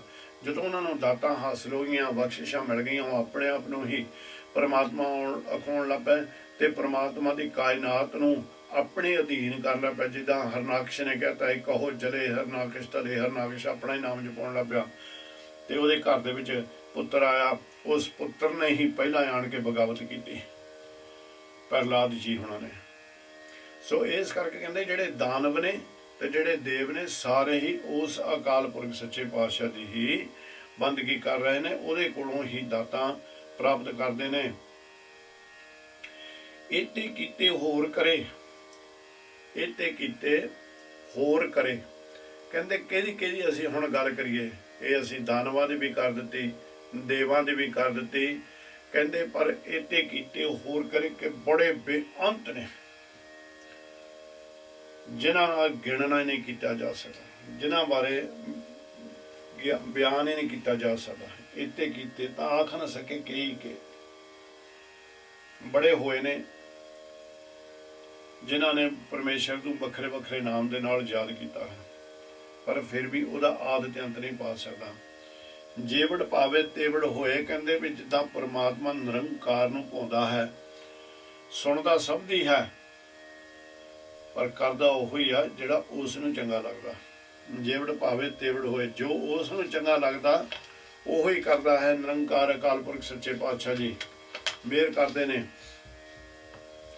ਨਾਨਕ ਜਾਣੇ ਸੱਚਾ ਸੋਏ, ਗੁਰੂ ਨਾਨਕ ਨਿਰੰਕਾਰ ਹੀ ਇੱਕ ਸੰਸਾਰ ਦੇ ਸੱਚੇ ਪਕੰਬਰ ਨੇ, ਉਹੀ ਸਭ ਕੁਝ ਜਾਣਦੇ ਨੇ, ਕਿਉਂਕਿ ਨਿਰੰਕਾਰ ਹੀ ਆਪਣਾ ਰੂਪ ਲੈ ਕੇ ਸੰਸਾਰ ਦੇ ਉੱਤੇ ਆਇਆ ਨਾ। ਕਹਿੰਦੇ ਉਹੀ ਜਾਣਦਾ ਸਭ ਕੁਝ, ਹਰ ਚੀਜ਼ ਉਹ ਜਾਣਦਾ। ਜੇ ਕੋ ਆਖੇ ਬੋਲ ਵਿਗਾੜ, ਪਰ ਕਹਿੰਦਾ ਕੋਈ ਫੇਰ ਵੀ ਮਨਮਤੀ ਆ ਹੈ ਨਹੀਂ ਨਾ, ਗੱਲਾਂ ਨੂੰ ਤੋੜ ਮਰੋੜ ਕੇ ਵਧਾ ਚੜਾ ਕੇ ਕਰੇ, ਹੈ ਕਿ ਨਹੀਂ, ਤੇ ਮੂਰਖਤਾਈ ਕਰੇ, ਤਾਂ ਕਹਿੰਦੇ ਜੇ ਔਰ ਉਹਦਾ ਆਦਿ ਅੰਤ ਦੱਸਣ ਦੀ ਕੋਸ਼ਿਸ਼ ਕਰੇ ਤਾਂ ਲਿਖਿਆ ਸਿਰ ਗਵਾਰਾਂ ਗਵਾਰ। ਕਹਿੰਦੇ ਉਹਦੇ ਜਿਹੜੇ ਲੇਖ ਨੇ ਉਹ ਗਵਾਰਾਂ ਬਾਰੇ, ਗਵਾਰ ਕਹਿੰਦੇ ਹੁੰਦੇ ਨੇ ਮੂਰਖ ਨੂੰ ਤੇ ਭਟਕੇ ਹੋਏ ਰਾਹ ਤੋਂ। ਇਹ ਤਾਂ ਗਵਾਰਾਂ ਵਾਂਗੂ ਐਵੇਂ ਹੀ ਤੁਰਿਆ ਫਿਰਦਾ ਰਹਿੰਦਾ, ਇਹ ਮੂਰਖਾਂ ਵਾਂਗੂ ਐਵੇਂ ਝੱਖ ਮਾਰਦਾ ਰਹਿੰਦਾ। ਕਹਿੰਦੇ ਵੀ ਉਹਨਾਂ ਨੂੰ ਤੇ ਮਹਾਰਾਜ ਸੱਚੇ ਪਾਤਸ਼ਾਹ ਆਖਦੇ ਨੇ ਕਿ ਉਹਨਾਂ ਨੂੰ ਮੂਰਖ ਪੁਰਸ਼ ਸਮਝਿਆ ਜਾਂਦਾ ਹੈ, ਮੂਰਖ ਪੁਰਸ਼। ਪਰ ਜਿਹੜੇ ਉਸ ਅਕਾਲ ਪੁਰਖ ਦਾ ਆਦਿ ਅੰਤ ਪਾਉਣ ਦੀ ਕੋਸ਼ਿਸ਼ ਕਰਦੇ ਨੇ। ਹੁਣ ਸਿੱਧਾ ਨੇ ਆਖਿਆ ਵੀ ਮਿਹਰਬਾਨ ਬੜਾ, ਤੁਸੀਂ ਹਰ ਚੀਜ਼ ਦਾ ਗਿਆਨ ਸਾਨੂੰ ਦਿੱਤਾ ਹੈ, ਹੁਣ ਇਸ ਤਰ੍ਹਾਂ ਕਰੋ ਕਿਰਪਾ ਸਾਡੇ ਉੱਤੇ, ਹੁਣ ਉਹਦੇ ਦਰ ਘਰ ਦੀ ਖਬਰ ਦੱਸੋ, ਤੇ ਦੱਸੋ ਉਹ ਦਰ ਘਰ ਦੇ ਵਿੱਚ ਕੀ ਹੋ ਰਿਹਾ। ਹੁਣ ਨਿਰੰਕਾਰ ਸੱਚੇ ਪਾਤਸ਼ਾਹ ਜੀ ਜਿਹੜੀ 27ਵੀਂ ਪੌੜੀ ਹੈ ਉਹਦੇ ਵਿੱਚ ਕਿਰਪਾ ਕਰਦੇ ਨੇ। ਕਹਿੰਦੇ ਨੇ ਸੋ ਦਰ ਕਿਹਾ ਸੋ ਘਰ ਕਿਹਾ, ਜਿਤ ਬੈ ਸਰਬ ਸੰਭਾਲੇ। ਇਹ ਸਵਾਲ ਹੈ ਭਾਈ, ਤੇ ਗੁਰੂ ਨਿਰੰਕਾਰ ਸੱਚੇ ਪਾਤਸ਼ਾਹ ਕਹਿੰਦੇ ਨੇ ਉਸ ਦੇ ਦਰਵਾਜ਼ਾ, ਉਸ ਦਰ ਦਾ ਤੇ ਉਸ ਦੇ ਘਰ ਦਾ ਕਥਨ ਕਰਨਾ ਬੜਾ ਮੁਸ਼ਕਲ ਹੈ। ਉਹ ਸੱਚਖੰਡ ਰੂਪੀ ਦਰ ਘਰ ਜਿੱਥੇ ਬੈਠ ਕੇ ਸਾਰਿਆਂ ਦਾ ਹੀ, ਸਾਰਿਆਂ ਨੂੰ ਦਾਤਾਂ, ਸਾਰਿਆਂ ਦੀ ਸੰਭਾਲ ਕੀਤੀ ਜਾ ਰਹੀ ਹੈ। ਸੋ ਦਰ ਕਿਹਾ ਸੋ ਘਰ ਕਿਹਾ। ਉਹ ਦਰ ਕਿਸ ਤਰ੍ਹਾਂ ਦਾ, ਉਹ ਘਰ ਕਿਸ ਤਰ੍ਹਾਂ ਦਾ, ਜਿਤ ਬੈ ਸਰਬ ਸੰਭਾਲੇ, ਜਿਹਦੇ ਵਿੱਚ ਬਹਿ ਕੇ ਨਿਰੰਕਾਰ ਅਕਾਲ ਪੁਰਖ ਸਾਰਿਆਂ ਦੀ ਦੇਖਭਾਲ ਕਰ ਰਹੇ ਨੇ। ਵਾਜੇ ਨਾਦ ਅਨੇਕ ਅਸੰਖਕ ਕੀਤੇ ਵਾਵਣ ਹਾਰੇ। ਕਹਿੰਦੇ ਜਿਸ ਜਗ੍ਹਾ ਦੇ ਉੱਤੇ ਵਾਜੇ, ਅਨੇਕਾਂ ਤਰ੍ਹਾਂ ਦੇ ਉੱਥੇ ਆਵਾਜ਼ੇ, ਆਵਾਜ਼ਾਂ ਨੂੰ ਵੀ ਕਿਹਾ, ਬੋਲ ਵੀ ਹੈ ਤੇ ਭਾਸ਼ਾ ਵੀ ਹੈ। ਕਹਿੰਦੇ ਅਨੇਕਾਂ ਤਰ੍ਹਾਂ ਦੇ ਉੱਥੇ ਜਿਹੜੇ ਨਾਦ ਨੇ, ਆਵਾਜ਼ਾਂ ਨੇ, ਅਸੰਖ ਕੀਤੇ ਵਾਵਣ ਹਾਰੇ, ਤੇ ਅਨੇਕਾਂ ਹੀ ਨਹੀਂ, ਅਨੇਕਾਂ ਨੇ ਜਿਹੜੀਆਂ ਭਾਸ਼ਾ ਨੂੰ ਇਸਤੇਮਾਲ ਕਰਦੇ ਨੇ। ਇੱਕ ਅਰਥ ਇਹ ਨੇ। ਦੂਜਾ, ਉੱਥੇ ਅਨੇਕਾਂ ਤਰ੍ਹਾਂ ਦੇ ਨਾਦ ਨੇ, ਨਾਦ ਸਾਜ਼ਾਂ ਨੂੰ ਵੀ ਕਿਹਾ ਗਿਆ ਹੈ। ਕਹਿੰਦੇ ਅਨੇਕਾਂ ਤਰ੍ਹਾਂ ਦੇ ਸਾਜ਼ ਨੇ ਤੇ ਅਨੇਕਾਂ ਤਰ੍ਹਾਂ ਦੇ ਉੱਥੇ ਵਜਾਉਣ ਵਾਲੇ ਨੇ। ਉਹ ਦਰ ਕਿਸ ਤਰ੍ਹਾਂ ਦਾ ਹੈ, ਉਹ ਘਰ ਕਿਸ ਤਰ੍ਹਾਂ ਦਾ ਜਿੱਥੇ ਇਹ ਨਾਦ ਵੱਜ ਰਹੇ ਨੇ, ਜਿੱਥੇ ਇਹ ਵਜਾਉਣ ਵਾਲੇ ਉਸ ਦੀ ਸਿਫਤ ਦੇ ਵਿੱਚ ਵਜਾ ਰਹੇ ਨੇ। ਕੀਤੇ ਰਾਗ ਭਰੀ ਸੋ ਕਹੀਆ, ਕੀਤੇ ਗਾਵਣ ਹਾਰੇ। ਕੀਤੇ ਰਾਗ ਕਿਤਨੇ, ਕਿਸ ਤਰ੍ਹਾਂ ਦੇ ਉਹ ਰਾਗ ਹੋਣਗੇ। ਭਰੀ, ਕੀਤੇ ਰਾਗ ਭਰੀ ਸੋ ਕਹੀਆ। ਕਹਿੰਦੇ ਕਿੰਨੇ ਉਹ ਰਾਗਣੀਆਂ ਜਿਹੜੀਆਂ ਨੇ, ਰਾਗਾਂ ਦੀਆਂ ਇਸਤਰੀਆਂ ਕਿਤਨੀਆਂ ਕੁ ਨੇ ਜਿਹੜੀਆਂ ਉਸ ਨੂੰ ਕਥਨ ਕਰ ਰਹੀਆਂ ਨੇ। ਕਿੰਨੇ ਕੁ ਪ੍ਰੇਮ ਦੇ ਗੀਤ ਨੇ ਉੱਤੇ ਜਿਹੜੇ ਅਲਾਪ ਕੀਤੇ ਜਾਂਦੇ ਨੇ ਉਦੋਂ ਜਗ੍ਹਾ ਦੇ ਉੱਤੇ, ਤੇ ਕਿੰਨੇ ਕੁ ਗਾਉਣ ਵਾਲੇ, ਕਹੀਨ ਕੀਤੇ ਗਾਉਣ ਹਾਰੇ, ਕਿੰਨੇ ਕੁ ਨੇ ਜਿਹੜੇ ਉੱਥੇ ਬੈਠ ਕੇ ਪਰਮਾਤਮਾ ਦੀ ਸਿਫਤ ਸਲਾਹ ਕਰ ਰਹੇ ਨੇ। ਤੇ ਮਹਾਰਾਜ ਸੱਚੇ ਪਾਤਸ਼ਾਹ ਜੀ ਹੁਣ ਦੱਸਦੇ ਸ਼ੁਰੂਆਤ ਹੋਣ ਲੱਗੇ ਨੇ। ਕਹਿੰਦੇ ਸਿੱਧੋ ਤੇ ਸੰਸਾਰ ਦੇ ਜੀਵਨ ਸੁਣੋ, ਗਾਵੇ ਤੁਹਾਨੂੰ ਪੌਣ ਪਾਣੀ ਬੈਸੰਤਰ ਗਾਵੇ ਰਾਜਾ ਧਰਮ ਦੁਆਰੇ। ਕਹਿੰਦੇ ਉਸ ਅਕਾਲ ਪੁਰਖ ਨੂੰ ਹਵਾ ਵੀ ਗਾ ਰਹੀ ਆ। ਪੌਣ ਪਾਣੀ ਜਲ, 7 ਸਮੁੰਦਰ ਜਿਹੜੇ ਨੇ 70% ਪਾਣੀ ਹੈ। ਕਹਿੰਦੇ ਉਸ ਨੂੰ ਪਾਣੀ ਬਸੰਤ ਅਗਨ ਦੇਵਤੇ ਵੀ ਜਿਹੜੇ ਇਹਨਾਂ ਦੇ ਵੀ ਦੇਵਤੇ ਮੰਨੇ ਗਏ ਨੇ ਵੀ ਜਿੱਥੇ ਮਹਾਰਾਜ ਕਹਿੰਦੇ ਅੰਨ ਦੇਵਤਾ, ਪਾਣੀ ਦੇਵਤਾ, ਬਸੰਤਰ ਦੇਵਤਾ, ਲੂਣ ਪੰਜਵਾਂ ਪਾਇਆ ਕਿਤ ਤਾਂ ਹੋਆ ਪਾਕ ਪਵਿੱਤਰ। ਹੁਣ ਇੱਥੇ ਦੇਵਤਿਆਂ ਦਾ ਇਹ ਆਸਾ ਦੀ ਵਾਰ ਦੇ ਵਿੱਚ ਮਹਾਰਾਜ ਨੇ ਗਿਆਨ ਆਪਾਂ ਨੂੰ ਦਿੱਤਾ ਹੈ। ਤਾਂ ਕਹਿੰਦੇ ਵੀ ਇਹ ਦੇਵਤੇ ਰੂਪੀ ਬਣ ਕੇ ਪੌਣ ਹਵਾ, ਪਾਣੀ ਔਰ ਜਿਹੜੀ ਅੱਗ ਹੈ ਇਹ ਉਸ ਅਕਾਲ ਪੁਰਖ ਦੀ ਸਿਫਤ ਸਲਾਹ ਕਰਦੇ ਨੇ। ਤੇ ਰਾਜਾ ਧਰਮ ਦੁਆਰੇ ਤੇ ਧਰਮ ਰਾਜ ਵੀ ਸਤਿਗੁਰ ਸੱਚੇ ਪਾਤਸ਼ਾਹ ਦੀ ਸਿਫਤ ਸਲਾਹ ਦੇ ਵਿੱਚ ਬੈਠਾ ਹੈ। ਜਿਸ ਇਹਨਾਂ ਨੇ ਇਹ ਗੱਲ ਆਖੀ ਵੀ ਉੱਥੇ ਉਹ ਵੀ ਬੈਠਾ ਹੈ ਰਾਜਾ ਧਰਮ ਦੁਆਰ ਦੇ ਵਿੱਚ ਵੀ। ਉਹ ਕਹਿੰਦੇ ਧਰਮਰਾਜ ਤਾਂ ਇੱਥੇ ਤੱਕ ਧਰਮਰਾਜ ਤਾਂ ਖੜ ਕੇ ਹੱਥ ਜੋੜ ਕੇ ਉਹ ਅਕਾਲ ਪੁਰਖ ਸੱਚੇ ਪਾਤਸ਼ਾਹ ਦੇ ਗੁਣ ਗਾ ਰਿਹਾ ਹੈ। ਜਿਸ ਵੇਲੇ ਉਹ ਉਹਦੇ ਗੁਣ ਗਾ ਰਿਹਾ ਹੈ ਤੇ ਫਿਰ ਮਹਾਰਾਜ ਕਹਾਂ ਕਹਿੰਦੇ ਨੇ ਜਿੱਥੇ ਮਹਾਰਾਜ ਨੇ ਇਹ ਲਿਖ ਦਿੱਤਾ ਵੀ ਗਾਵੇ ਰਾਜਾ ਧਰਮ ਦੁਆਰੇ, ਗਾਵੇ ਚਿੱਤ ਗੁਪਤ ਲਿਖ ਜਾਣੇ। ਲਿਖ ਧਰਮ ਜਾਰੇ। ਕਹਿੰਦੇ ਉਹ ਜਿਹੜਾ ਚਿੱਤਰ ਗੁਪਤ ਹੈ, ਇਹ ਚਿੱਤਰ ਗੁਪਤ ਸਾਡੇ ਸਰੀਰ ਦੇ ਵਿੱਚ ਬੈਠੇ ਨੇ ਭਾਈ। ਇਹਨਾਂ ਦੋਨਾਂ ਦਾ ਜਿਹੜਾ ਵਾਸਾ ਹੈ, ਇੱਕ ਦਾ ਖੱਬੇ ਮੋਢੇ ਦੇ ਪਿਛਲੇ ਪਾਸੇ, ਦੂਸਰੇ ਦਾ ਸੱਜੇ ਮੋਢੇ ਦੇ ਪਾਸੇ ਹੈ। ਇਹ ਸਾਡੇ ਗੁਣ ਔਗਣ ਹਰ ਸਕਿੰਟ ਦੇ 1000 ਹਿੱਸੇ ਦੇ ਵਿੱਚ ਵੀ ਇਹ ਸਾਡੀ ਹਰ ਚਤਰਾਈ, ਸਾਡੇ ਹਰ ਕੀਤੇ ਹੋਏ ਚੰਗੇ ਕਰਮ ਜਿਹੜੇ ਇਹ ਲਿਖਦੇ ਨੇ। ਇਹ ਫਿਰ ਜਿਹੜੀ ਵਹੀ ਆ ਅੰਤ ਦੇ ਸਮੇਂ ਦੇ ਉੱਤੇ ਇਹ ਉੱਤੇ ਜਿਹੜਾ ਧਰਮ ਦਾ ਰਾਜਾ ਹੈ ਧਰਮ ਰਾਜ ਨੂੰ ਦਿੱਤੀ ਜਾਂਦੀ ਹੈ ਵੀ ਉੱਥੇ ਸਾਡਾ ਹਿਸਾਬ ਨਾਲ। ਕਹਿੰਦੇ ਵੀ ਇਹ ਜਿਹੜੇ ਚਿੱਤਰ ਗੁਪਤ ਨੇ, ਜਿਹੜੇ ਕਿ ਸਾਡਾ ਲੇਖਾ ਲਿਖਣ ਵਾਲੇ ਨੇ, ਉਹ ਵੀ ਅਕਾਲ ਪੁਰਖ ਦੇ ਹੀ ਗੁਣ ਗਾ ਰਹੇ ਨੇ। ਲਿਖ ਧਰਮ ਵਿਚਾਰੇ, ਜਿਹੜੇ ਕਿ ਫਿਰ ਸਾਡੇ ਲੇਖ ਲਿਖਦੇ ਨੇ। ਧਰਮ ਰਾਜ ਉਹਨਾਂ ਦੇ ਲਿਖੇ ਹੋਏ ਲੇਖਾਂ ਦੇ ਨਾਲ ਸਾਡੇ ਉਹ ਵਿਚਾਰ ਕਰਦਾ। ਫਿਰ ਉਹ ਸੋਚਦਾ ਵੀ ਇਹਨੂੰ ਅਸੀਂ ਕਿਸ ਜੂਨ ਦੇ ਵਿੱਚ ਭੇਜਣਾ ਜਾਂ ਇਸ ਨੂੰ ਜੀਵਨ ਮੁਕਤ ਕਰ ਦੇਣਾ। ਗਾਵੇ ਈਸ਼ਰ ਬ੍ਰਹਮਾ ਦੇਵੀ ਸੋਹਣ ਸਦਾ ਸਵਾਰੇ। ਕਹਿੰਦੇ ਈਸ਼ਰ ਕਹਿੰਦੇ ਨੇ ਸ਼ਿਵ ਨੂੰ।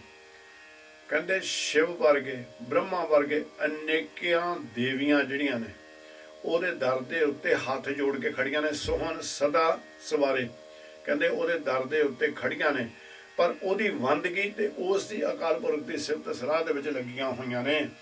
ਗਾਵੇ ਇੰਦਾਸਨ ਬੈਠੇ ਦੇਵਤਿਆਂ ਦੇ ਨਾਲੇ। ਕਹਿੰਦੇ ਸਵਰਗਾਂ ਦਾ ਵਾਲਾ ਇੰਦਰ, ਅਨੇਕਾਂ ਇੰਦਰ ਨੇ ਜਿਹੜੇ ਹੱਥ ਜੋੜ ਕੇ ਬੈਠੇ ਨੇ, ਤੇ ਅਨੇਕਾਂ ਦੇਵਤੇ ਨੇ ਸਵਰਗ ਦੇ ਵਿੱਚ ਜਿਹੜੇ ਉਹ ਅਕਾਲ ਪੁਰਖ ਦੀ ਸਿਫਤ ਸਲਾਹ ਦੇ ਵਿੱਚ ਹੱਥ ਜੋੜ ਕੇ ਖੜੇ ਹੋਏ ਨੇ। ਗਾਵੇ ਸਿੱਧ ਸਮਾਧੀ ਅੰਦਰ ਗਾਵਨ ਸਾਧ ਵਿਚਾਰੇ। ਕਹਿੰਦੇ ਗਾਵੇ ਸਿੱਧੋ ਤੁਸੀਂ ਵੀ ਉਸ ਦੀ ਹੀ ਵਡਿਆਈ ਦੇ ਵਿੱਚ ਬੈਠੇ ਹੋ, ਸਮਾਧੀਆਂ ਲਾ ਕੇ। ਤੇ ਉਹ ਬੇਅੰਤ ਸਾਧ ਨੇ ਜਿਨ੍ਹਾਂ ਨੇ ਸਾਰੇ ਵਿਕਾਰਾਂ ਨੂੰ ਸੋਧ ਲਿਆ, ਉਹ ਅਕਾਲ ਪੁਰਖ ਦੀ ਵਡਿਆਈ ਦੇ ਵਿੱਚ ਬੈਠੇ ਹੋਏ ਨੇ। ਗਾਵਨ ਦਾਸਣ ਬੈਠੇ ਦੇਵਤੇ ਅੰਦਰ ਨਾਲੇ। ਗਾਵੇ ਸਿੱਧ ਸਮਾਧੀ ਅੰਦਰ ਗਾਵਨ ਸਾਧ ਵਿਚਾਰੇ। ਗਾਵਨ ਜਤੀ ਸਤੀ ਸੰਤੋਖੀ, ਗਾਵੇ ਵੀਰ ਕਰਾਰੇ। ਕਹਿੰਦੇ ਉਸ ਦੀ ਸਿਫਤ ਜਤੀ ਸਤੀ, ਜਿਹੜਾ ਜਤ ਸਤ ਦੇ ਵਿੱਚ ਪੱਕਾ, ਤੇ ਸੰਤੋਖੀ ਜੋ ਇੱਕ ਟਿਕਾ ਦੇ ਵਿੱਚ ਹੈ, ਉਹ ਵੀ ਉਸ ਅਕਾਲ ਪੁਰਖ ਦੀ ਸਿਫਤ ਸਲਾਹ ਦੇ ਵਿੱਚ ਜਿਹੜੇ ਉੱਥੇ ਕਰ ਰਹੇ ਨੇ। ਸਾਨੂੰ ਉਹ ਦਰ ਦੀ ਤਾਂ ਉਸ ਘਰ ਦੀ ਦਾ ਗਿਆਨ ਦੇਵੋ। ਗਾਵੇ ਵੀਰ ਕਰਾਰੇ। ਕਹਿੰਦੇ ਜਿਹੜੇ ਵੱਡੇ ਵੱਡੇ ਯੋਧੇ ਨੇ, ਉਹ ਵੀ ਉਹ ਅਕਾਲ ਪੁਰਖ ਦੇ ਹੀ ਕੋਲੋਂ ਉਹਦੀ ਵਡਿਆਈ ਕਰਕੇ ਹੀ ਦਾਤਾਂ ਲੈਂਦੇ ਨੇ, ਉਹਦੀ ਹੀ ਸਿਫਤ ਸਲਾਹ ਕਰਦੇ ਨੇ। ਗਾਵਨ ਪੰਡਤ ਪੜ੍ਹਨ ਰਖੀਸਰ ਜੁਗ ਜੁਗ ਵੇਦਾਂ ਨਾਲੇ। ਕਹਿੰਦੇ ਵੀ ਜਿਹੜੇ ਵਿਦਵਾਨ ਪੰਡਤ, ਹੁਣ ਇੱਕ ਫਿਰਕੇ ਨੂੰ ਨਹੀਂ ਮਹਾਰਾਜ ਨੇ ਆਖਿਆ, ਕਹਿੰਦੇ ਜਿਹੜੇ ਪੰਡਤ ਉਹਨੂੰ ਕਿਹਾ ਜਿਹੜਾ ਗਿਆਨਵਾਨ ਹੁੰਦਾ। ਤੇ ਕਹਿੰਦੇ ਵੀ ਉਹ ਜਿਹੜੇ ਪੰਡਤ ਨੇ, ਉਹ ਵੀ ਉਹ ਅਕਾਲ ਪੁਰਖ ਦੀ ਸਿਫਤ ਸਲਾਹ ਦੇ ਵਿੱਚ ਲੱਗੇ ਹੋਏ ਨੇ। ਤੇ ਨਾਲ ਰਖੀਸਰ, ਜਿਹੜੇ ਰਖੀਸਰ ਨੇ, ਰਖੀਸਰ ਰਖੀ ਜਨ ਜਿਹੜੇ ਰਖੀ, ਇਹ ਵੀ ਇੱਕ ਸ਼੍ਰੇਣੀ ਹੈ। ਤੇ ਜਿਹੜੇ ਕਿ ਤੁਸੀਂ ਜੇ ਇਹਨਾਂ ਦੇ ਦਰਸ਼ਨ ਕਰਨੇ, ਅੱਜ ਕੱਲ੍ਹ ਹਰਿਦੁਆਰ ਦੇ ਵਿੱਚ ਬਹੁਤ ਇਹਨਾਂ ਨੇ ਆਪਣੀਆਂ ਜਗ੍ਹਾ ਬਣਾਈਆਂ ਹੋਈਆਂ। ਬਨਾਰਸ ਦੇ ਵਿੱਚ ਬੜੀਆਂ ਇਹਨਾਂ ਨੇ ਜਗ੍ਹਾ ਬਣਾਈਆਂ ਹੋਈਆਂ ਨੇ ਰਖੀਸਰ। ਤੇ ਜਾਂ ਇਹਨਾਂ ਨੂੰ ਇਹ ਵੀ ਕਹਿ ਸਕਦੇ ਹਾਂ ਜਿਹੜੇ ਪੰਡਤਾਂ ਦੇ ਕੋਲੋਂ ਵਿਦਿਆ ਲੈਂਦੇ ਨੇ ਉਹ ਰਖੀਸਰ ਉਹਨਾਂ ਨੂੰ ਵੀ ਕਿਹਾ ਗਿਆ ਹੈ। ਜਾਂ ਵਿਦਵਾਨ ਦੇ ਕੋਲੋਂ ਵਿਦਿਆ ਲੈਣੀ। ਹੁਣ ਆਪਣੇ ਗੁਰੂ ਘਰਾਂ ਦੇ ਵਿੱਚ ਗਿਆਨੀ ਸਿੰਘ ਆਪਾਂ ਨੂੰ ਬਾਣੀ ਸਿਖਾਉਂਦੇ ਨੇ ਜਾਂ ਕਥਾ ਦੀ ਜਾਚ ਸਿਖਾਉਂਦੇ ਨੇ। ਇਹ ਫਿਰ ਅਸੀਂ ਉਹਨਾਂ ਦੇ ਸ਼ਿਸ਼ ਬਣ ਜਾਂਦੇ ਹਾਂ, ਚੇਲੇ ਬਣ ਜਾਂਦੇ ਹਾਂ ਜਾਂ ਵਿਦਿਆਰਥੀ ਬਣ ਜਾਂਦੇ ਹਾਂ। ਉਹਨਾਂ ਨੂੰ ਵੀ ਰਖੀਸਰ ਆਖਿਆ ਹੈ ਮਾਲਕ ਨੇ। ਕਹਿੰਦੇ ਜੁਗ ਜੁਗ ਵੇਦਾਂ ਨਾਲੇ। ਔਰ ਉਹ ਇੱਥੇ ਹੀ ਨਹੀਂ, ਜਿਹੜੇ 4 ਵੇਦ ਨੇ ਇਹ ਜਿੱਦਾਂ ਸਤਿਗੁਰ ਸੱਚੇ ਪਾਤਸ਼ਾਹ ਨੇ ਇਹਨਾਂ ਦਾ ਵੇਦਾਂ ਦਾ ਗਿਆਨ ਬੜੇ ਵੱਖਰੇ ਰੂਪ ਦੇ ਵਿੱਚ ਦਿੱਤਾ ਹੈ। ਕਹਿੰਦੇ ਉਹ 4 ਵੇਦ ਜਿਹੜੇ ਨੇ ਹਰ ਵੇਲੇ ਉਹ ਵੇਦਾਂ ਦੇ ਹੀ ਗਿਆਨ ਰਾਹੀਂ ਉਸ ਅਕਾਲ ਪੁਰਖ ਦੀ ਸਿਫਤ ਸਲਾਹ ਕਰਦੇ ਨੇ। ਹੁਣ ਜਦੋਂ ਮੈਨੂੰ ਇਹ ਪੂਰਾ ਇਹ ਵੇਦਾਂ ਦਾ ਪਤਾ ਲੱਗ ਗਿਆ, ਇਹਦਾ ਸਾਰਿਆਂ ਨੂੰ ਪਤਾ ਹੈ ਵੀ 4 ਵੇਦ ਜਿਹੜੇ ਨੇ ਵੀ ਇਹਨਾਂ ਦਾ ਕਰਤਾ ਬ੍ਰਹਮਾ ਹੈ। ਜਾਣੀ ਕਿ ਚਾਹੇ ਭਾਵੇਂ ਸ਼ਾਮ ਵੇਦ ਹੈ, ਚਾਹੇ ਜੁਜਰ ਵੇਦ ਹੈ, ਚਾਹੇ ਅਥਰਵਣ ਵੇਦ ਹੈ, ਇਹ 4 ਵੇਦ ਜਿਹੜੇ ਨੇ ਇਹਨਾਂ ਦਾ ਕਰਤਾ ਜਿਹੜਾ ਜਾਂ ਬ੍ਰਹਮਾ ਨੂੰ ਇਹ ਮਾਲਕ ਨੇ ਸੱਚੇ ਪਾਤਸ਼ਾਹ ਨੇ 4 ਵੇਦ ਦਿੱਤੇ ਹੋਏ ਨੇ। ਤੇ ਵੀ ਤੂੰ ਇਹ ਵੇਦਾਂ ਦਾ ਹਰ ਵੇਲੇ ਜਾਪ ਕਰੀ ਜਾਣਾ। ਕਈਆਂ ਨੇ ਤੇ ਇਹ ਵੀ ਆਖ ਦਿੱਤਾ ਕਿ ਜਿਹੜੇ ਬ੍ਰਹਮਾ ਦੇ 4 ਮੂੰਹ ਨੇ ਉਹ ਕੱਲੇ ਕੱਲੇ ਮੂੰਹ ਦੇ ਨਾਲ ਵੇਦ ਹੀ ਪੜ੍ਹੀ ਜਾ ਰਿਹਾ। ਵੇਦਾਂ ਦਾ ਇਹ ਗਿਆਨ ਦੇ ਨਾਲ ਉਹ ਪਰਮਾਤਮਾ ਦੀ ਸਿਫਤ ਸਲਾਹ ਕਰੀ ਜਾ ਰਿਹਾ। ਪਰ ਕਈਆਂ ਨੇ ਕਿਸੇ ਹੋਰ ਰੂਪ ਕਰਕੇ ਉਹਦੇ 4 ਮੂੰਹ ਦੱਸੇ ਨੇ। ਪਰ ਕਹਿੰਦੇ ਵੀ ਜਾਣੀ ਕਿ ਨਹੀਂ, ਜੁਗ ਜੁਗ ਅਨੇਕਾਂ ਯੁਗਾਂ ਤੋਂ ਹੀ ਉਹ ਵੇਦਾਂ ਦੇ ਨਾਲ ਉਹ ਸਤਿਗੁਰ ਦੀ ਪਰਮਾਤਮਾ ਦੀ ਵਾਹਿਗੁਰੂ ਦੀ ਸਿਫਤ ਸਲਾਹ ਦੇ ਵਿੱਚ ਜੁੜੇ ਹੋਏ ਨੇ।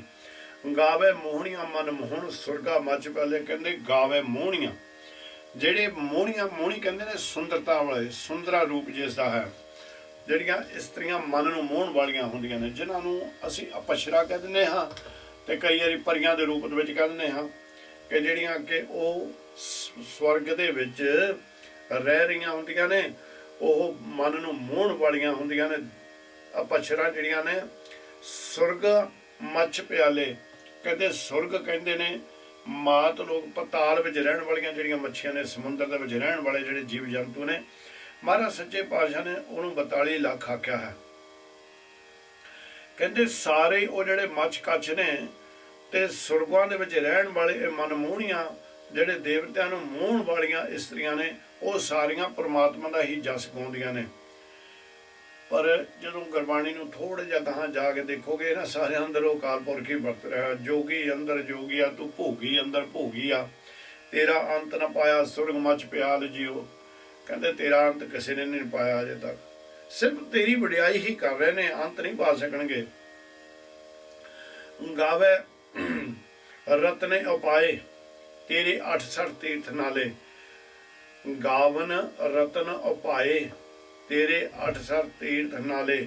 ਕਹਿੰਦੇ ਹੇ ਨਿਰੰਕਾਰ ਸੱਚੇ ਪਾਤਸ਼ਾਹ ਜੀ, ਤੇਰੇ ਜਿਹੜੇ ਰਤਨ ਪ੍ਰਗਟ ਕੀਤੇ ਹੋਏ ਨੇ। ਰਤਨ ਕਹਿੰਦੇ ਨੇ ਜਿੱਦਾਂ ਪੁਰਾਣੇ ਸਮੇਂ ਦੇ ਵਿੱਚ 14 ਰਤਨਾਂ ਦੀ ਗੱਲ ਕੀਤੀ ਗਈ ਹੈ। 14 ਰਤਨਾਂ ਦੀ ਇਹ 14 ਰਤਨ ਜਿਹੜੇ ਸਨ, ਇਹ ਜਦੋਂ ਸਮੁੰਦਰ ਰਿੜਕਿਆ ਨਾ ਉਦੋਂ 14 ਰਤਨ ਨਿਕਲੇ ਸਨ। ਉਹਨਾਂ ਦਾ ਨਾਮ ਇਸ ਤਰ੍ਹਾਂ ਵਿਦਵਾਨਾਂ ਨੇ ਲਿਖਿਆ ਹੈ। ਅੰਮ੍ਰਿਤ, ਸ਼ਰਾਬ, ਕਾਮਧੇਨ ਗਊ, ਰੰਭਾ ਨਾਮ ਕਰਕੇ ਅਪਛਰਾ ਤੇ ਐਰਾਵਤ ਹਾਥੀ, ਕਾਲਕੂਟ ਵੇਹੋ, ਚੰਦਰਮਾ, ਉੱਚ ਸਵਾਰਾ ਘੋੜਾ, ਧਨੰਤਰ ਵੈਦ, ਕੌਸ਼ਤਕ ਮਣੀ, ਲక్ష్ਮੀ, ਗੰਢੀਵ ਸੰਖ, ਕਲਪ ਬਿਰਸ਼, ਸਾਰੰਗਨਾਮਾ ਧੁਣਖ। ਇਹ 14 ਸਨ। ਪਰ ਜਦੋਂ ਇਹਨਾਂ ਦਾ 14 ਦਾ ਜਿਹੜਾ ਹੈ, ਇਹ ਵੀ 14 ਕਹਿੰਦੇ ਜਿਹੜੇ ਰਤਨ ਨੇ, ਤੇ ਇਹ ਤੇਰੇ 68 ਤੀਰਥ ਨਾਲੇ ਨਾਲ ਜਾਂ ਤੇਰੇ ਜਿਹੜੇ 68 ਤੀਰਥ ਨੇ ਸਾਰੇ ਤੇਰੀ ਵਡਿਆਈ ਦੇ ਵਿੱਚ ਲੱਗੇ ਹੋਏ ਨੇ। ਤੈਨੂੰ ਹੀ ਗਾ ਰਹੇ ਨੇ, ਤੈਨੂੰ ਸਾਰੇ ਤੇਰੀ ਆਰਾਧਨਾ ਕਰਦੇ ਨੇ। ਗਾਵੇ ਜੋਧ ਮਹਾਂਸੂਰਾ, ਗਾਵੇ ਖਾਣੀ ਚਾਰੇ। ਕਹਿੰਦੇ ਜਿਹੜੇ ਸੂਰਬੀਰ ਨੇ, ਯੋਧੇ ਨੇ, ਮਹਾਂਬਲੀ ਸੂਰਬੀਰ, ਜਿਨ੍ਹਾਂ ਨੇ ਤੇਰੇ ਕੋਲੋਂ ਹੀ ਬਲ ਲਿਆ, ਤੇ ਤੋਂ ਹੀ ਬਲਰਾਮ ਲੈ। ਰਾਮ ਨੇ ਵੀ ਬਲ ਤੇਰੇ ਕੋਲੋਂ ਹੀ ਲਿਆ। ਕਹਿੰਦੇ ਉਹ ਇਸ ਤਰ੍ਹਾਂ ਦੇ ਜਿਹੜੇ ਸੂਰਬੀਰ ਤਗੜੇ ਤਗੜੇ ਨੇ, ਉਹਨਾਂ ਨੂੰ ਜਿਹੜਾ ਤੁਸੀਂ ਮਹਾਰਾਜ ਸੱਚੇ ਪਾਤਸ਼ਾਹ ਬਲ ਦਿੱਤਾ ਹੋਇਆ, ਉਹ ਬਲ ਨੂੰ ਦੇਖ ਦੇਖ ਕੇ ਤੇਰੀ ਵਡਿਆਈ ਕਰ ਰਹੇ ਨੇ, ਤੈਨੂੰ ਹੀ ਗਾਵੇ ਤੇ ਗਾਵੇ ਖਾਣੀ ਚਾਰੇ। ਚਾਰ ਖਾਣੀਆਂ ਦੀ ਜਿੱਥੇ ਇੱਥੇ ਆਣ ਕੇ ਪਹਿਲੀ ਵਾਰ ਗੁਰੂ ਮਹਾਰਾਜ ਨੇ ਮੋਹਰ ਲਾਈ ਹੈ। ਅੰਡਜ ਜੇਰਸ ਸੇਤਜ ਉਤਪਜ, ਇਹ ਚਾਰ ਖਾਣੀਆਂ ਨੇ ਜਿਨ੍ਹਾਂ ਦੇ ਨਾਲ ਸੰਸਾਰ ਬਣਦਾ ਹੈ। ਇਸ ਸੰਸਾਰ ਦੇ ਉੱਤੇ ਜਿਹੜੇ ਜੀਵ ਆਉਂਦੇ ਨੇ, ਇਹ ਚਾਰ ਖਾਣੀਆਂ ਦੇ ਰਾਹੀਂ ਆਉਂਦੇ ਨੇ। ਕਹਿੰਦੇ ਚਾਰੇ ਖਾਣੀਆਂ ਦੇ ਰਾਹੀਂ ਜਿਹੜੇ ਆਏ ਨੇ, ਉਹ ਸਾਰੇ ਤੇਰੀ ਵਡਿਆਈ ਦੇ ਵਿੱਚ ਜੁੜੇ ਹੋਏ ਨੇ। ਗਾਵੇ ਖੰਡ ਮੰਡਲ ਬ੍ਰਹਮੰਡਾ, ਕਰ ਕਰ ਰੱਖੇ ਤੇਰੇ ਤਾਰੇ। ਕਹਿੰਦੇ ਇਹ ਜਿਹੜੇ ਖੰਡ ਬ੍ਰਹਮੰਡ ਨੇ, ਬ੍ਰਹਮੰਡ ਆਪਾਂ ਉਹਦਾ ਗਿਆਨ ਪਹਿਲਾਂ ਜੋ ਅਸਲ ਆਕਾਸ਼ ਦੇ ਵਿੱਚ ਦੇਖਦੇ ਬੇਅੰਤ ਧਰਤੀਆਂ ਜਿਹੜੀਆਂ ਨੇ, ਉਹ ਸਾਰੀਆਂ ਸਤਿਗੁਰ ਉਹਦੇ ਉੱਤੇ ਵੀ ਜਿਹੜੇ ਜੀਵ ਵਸ ਰਹੇ ਨੇ, ਉਹ ਸਾਰੇ ਤੇਰੀ ਹੀ ਵਡਿਆਈ ਦੇ ਵਿੱਚ ਜੁੜੇ ਹੋਏ ਨੇ।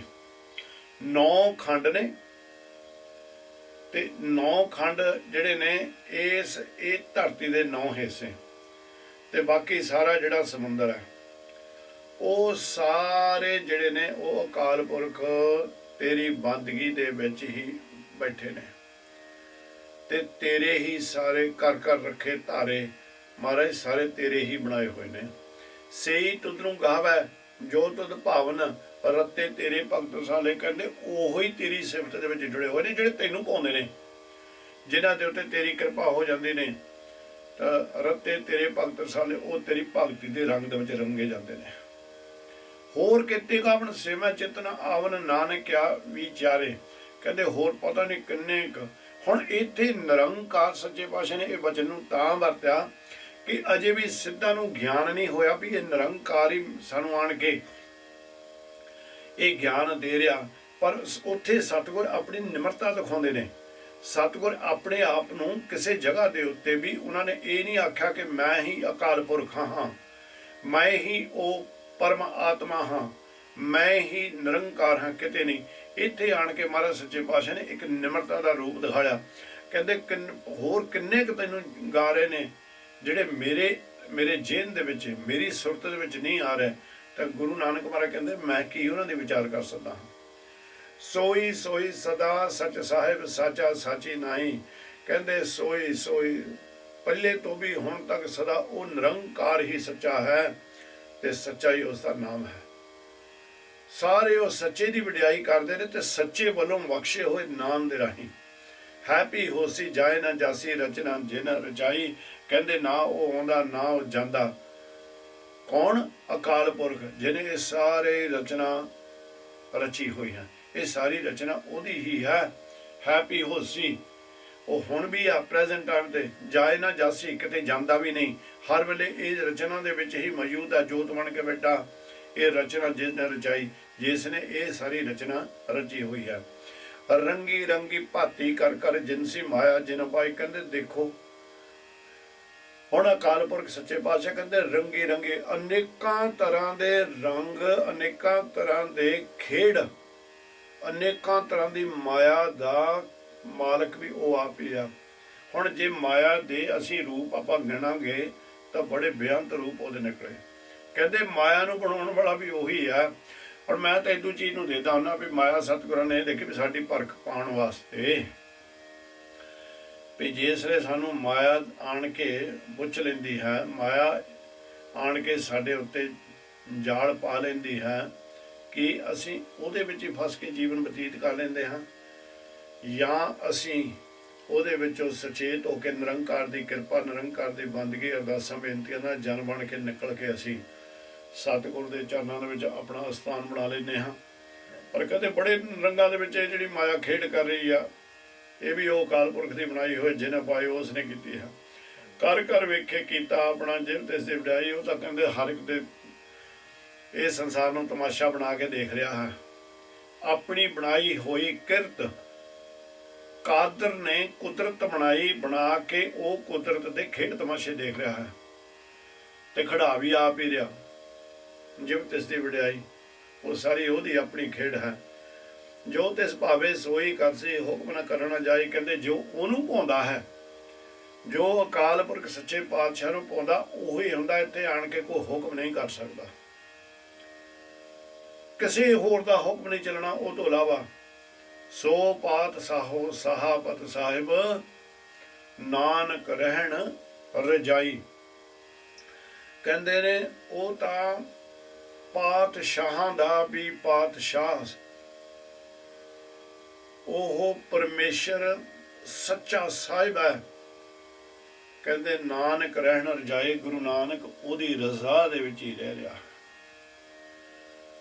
ਉਹਦੀ ਰਜ਼ਾ ਦੇ ਵਿੱਚ ਰਹਿ ਕੇ ਜੀਵਨ ਬਤੀਤ ਕਰਿਆ। ਕਿੱਡੀ ਨਿਮਰਤਾ ਨਿਰੰਕਾਰ ਨੇ ਆਪਣੇ ਗੁਰਸਿੱਖ ਦੇ ਅੰਦਰ ਦਇਆ ਭਰ ਦਿੱਤੀ, ਮਿਹਰ ਕਰ ਦਿੱਤੀ।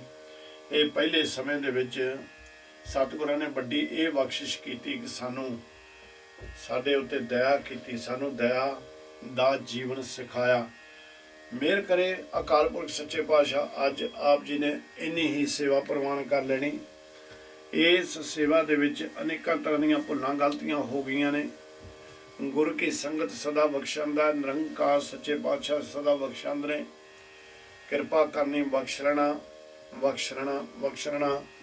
ਮੇਰੀ ਹੱਥ ਬਣ ਕੇ ਬੇਨਤੀ ਹੈ, ਜੋ ਸੇਵਾ ਕਰ ਰਹੇ ਉਹਨੂੰ ਪ੍ਰਵਾਨ ਕਰ ਲੈਣਾ। ਆਪ ਜੀ ਨੇ ਹੋਈਆਂ ਭੁੱਲਾਂ ਚੁੱਕਾਂ ਦੀ ਖਿਮਾ। ਸਤਿਗੁਰ ਸੱਚੇ ਪਾਤਸ਼ਾਹ ਫਿਰ ਜਦੋਂ ਹੁਕਮ ਕਰਾਉਣਗੇ ਉਸ ਲਈ ਆਪ ਜੀ ਦੇ ਚਰਨਾਂ ਦੇ ਵਿੱਚ ਫਿਰ ਹਾਜ਼ਰ ਹੋਵਾਂਗੇ। ਤਦ ਤੱਕ ਛੁੱਟੀਆਂ ਬਖਸ਼ੋ, ਛੁੱਟੀਆਂ ਬਖਸ਼ੋ। ਹੋਈਆਂ ਭੁੱਲਾਂ ਚੁੱਕਾਂ ਦੀ ਖਿਮਾ। ਵਾਹਿਗੁਰੂ ਜੀ ਕਾ ਖਾਲਸਾ, ਵਾਹਿਗੁਰੂ ਜੀ ਕੀ ਫਤਿਹ ਜੀ।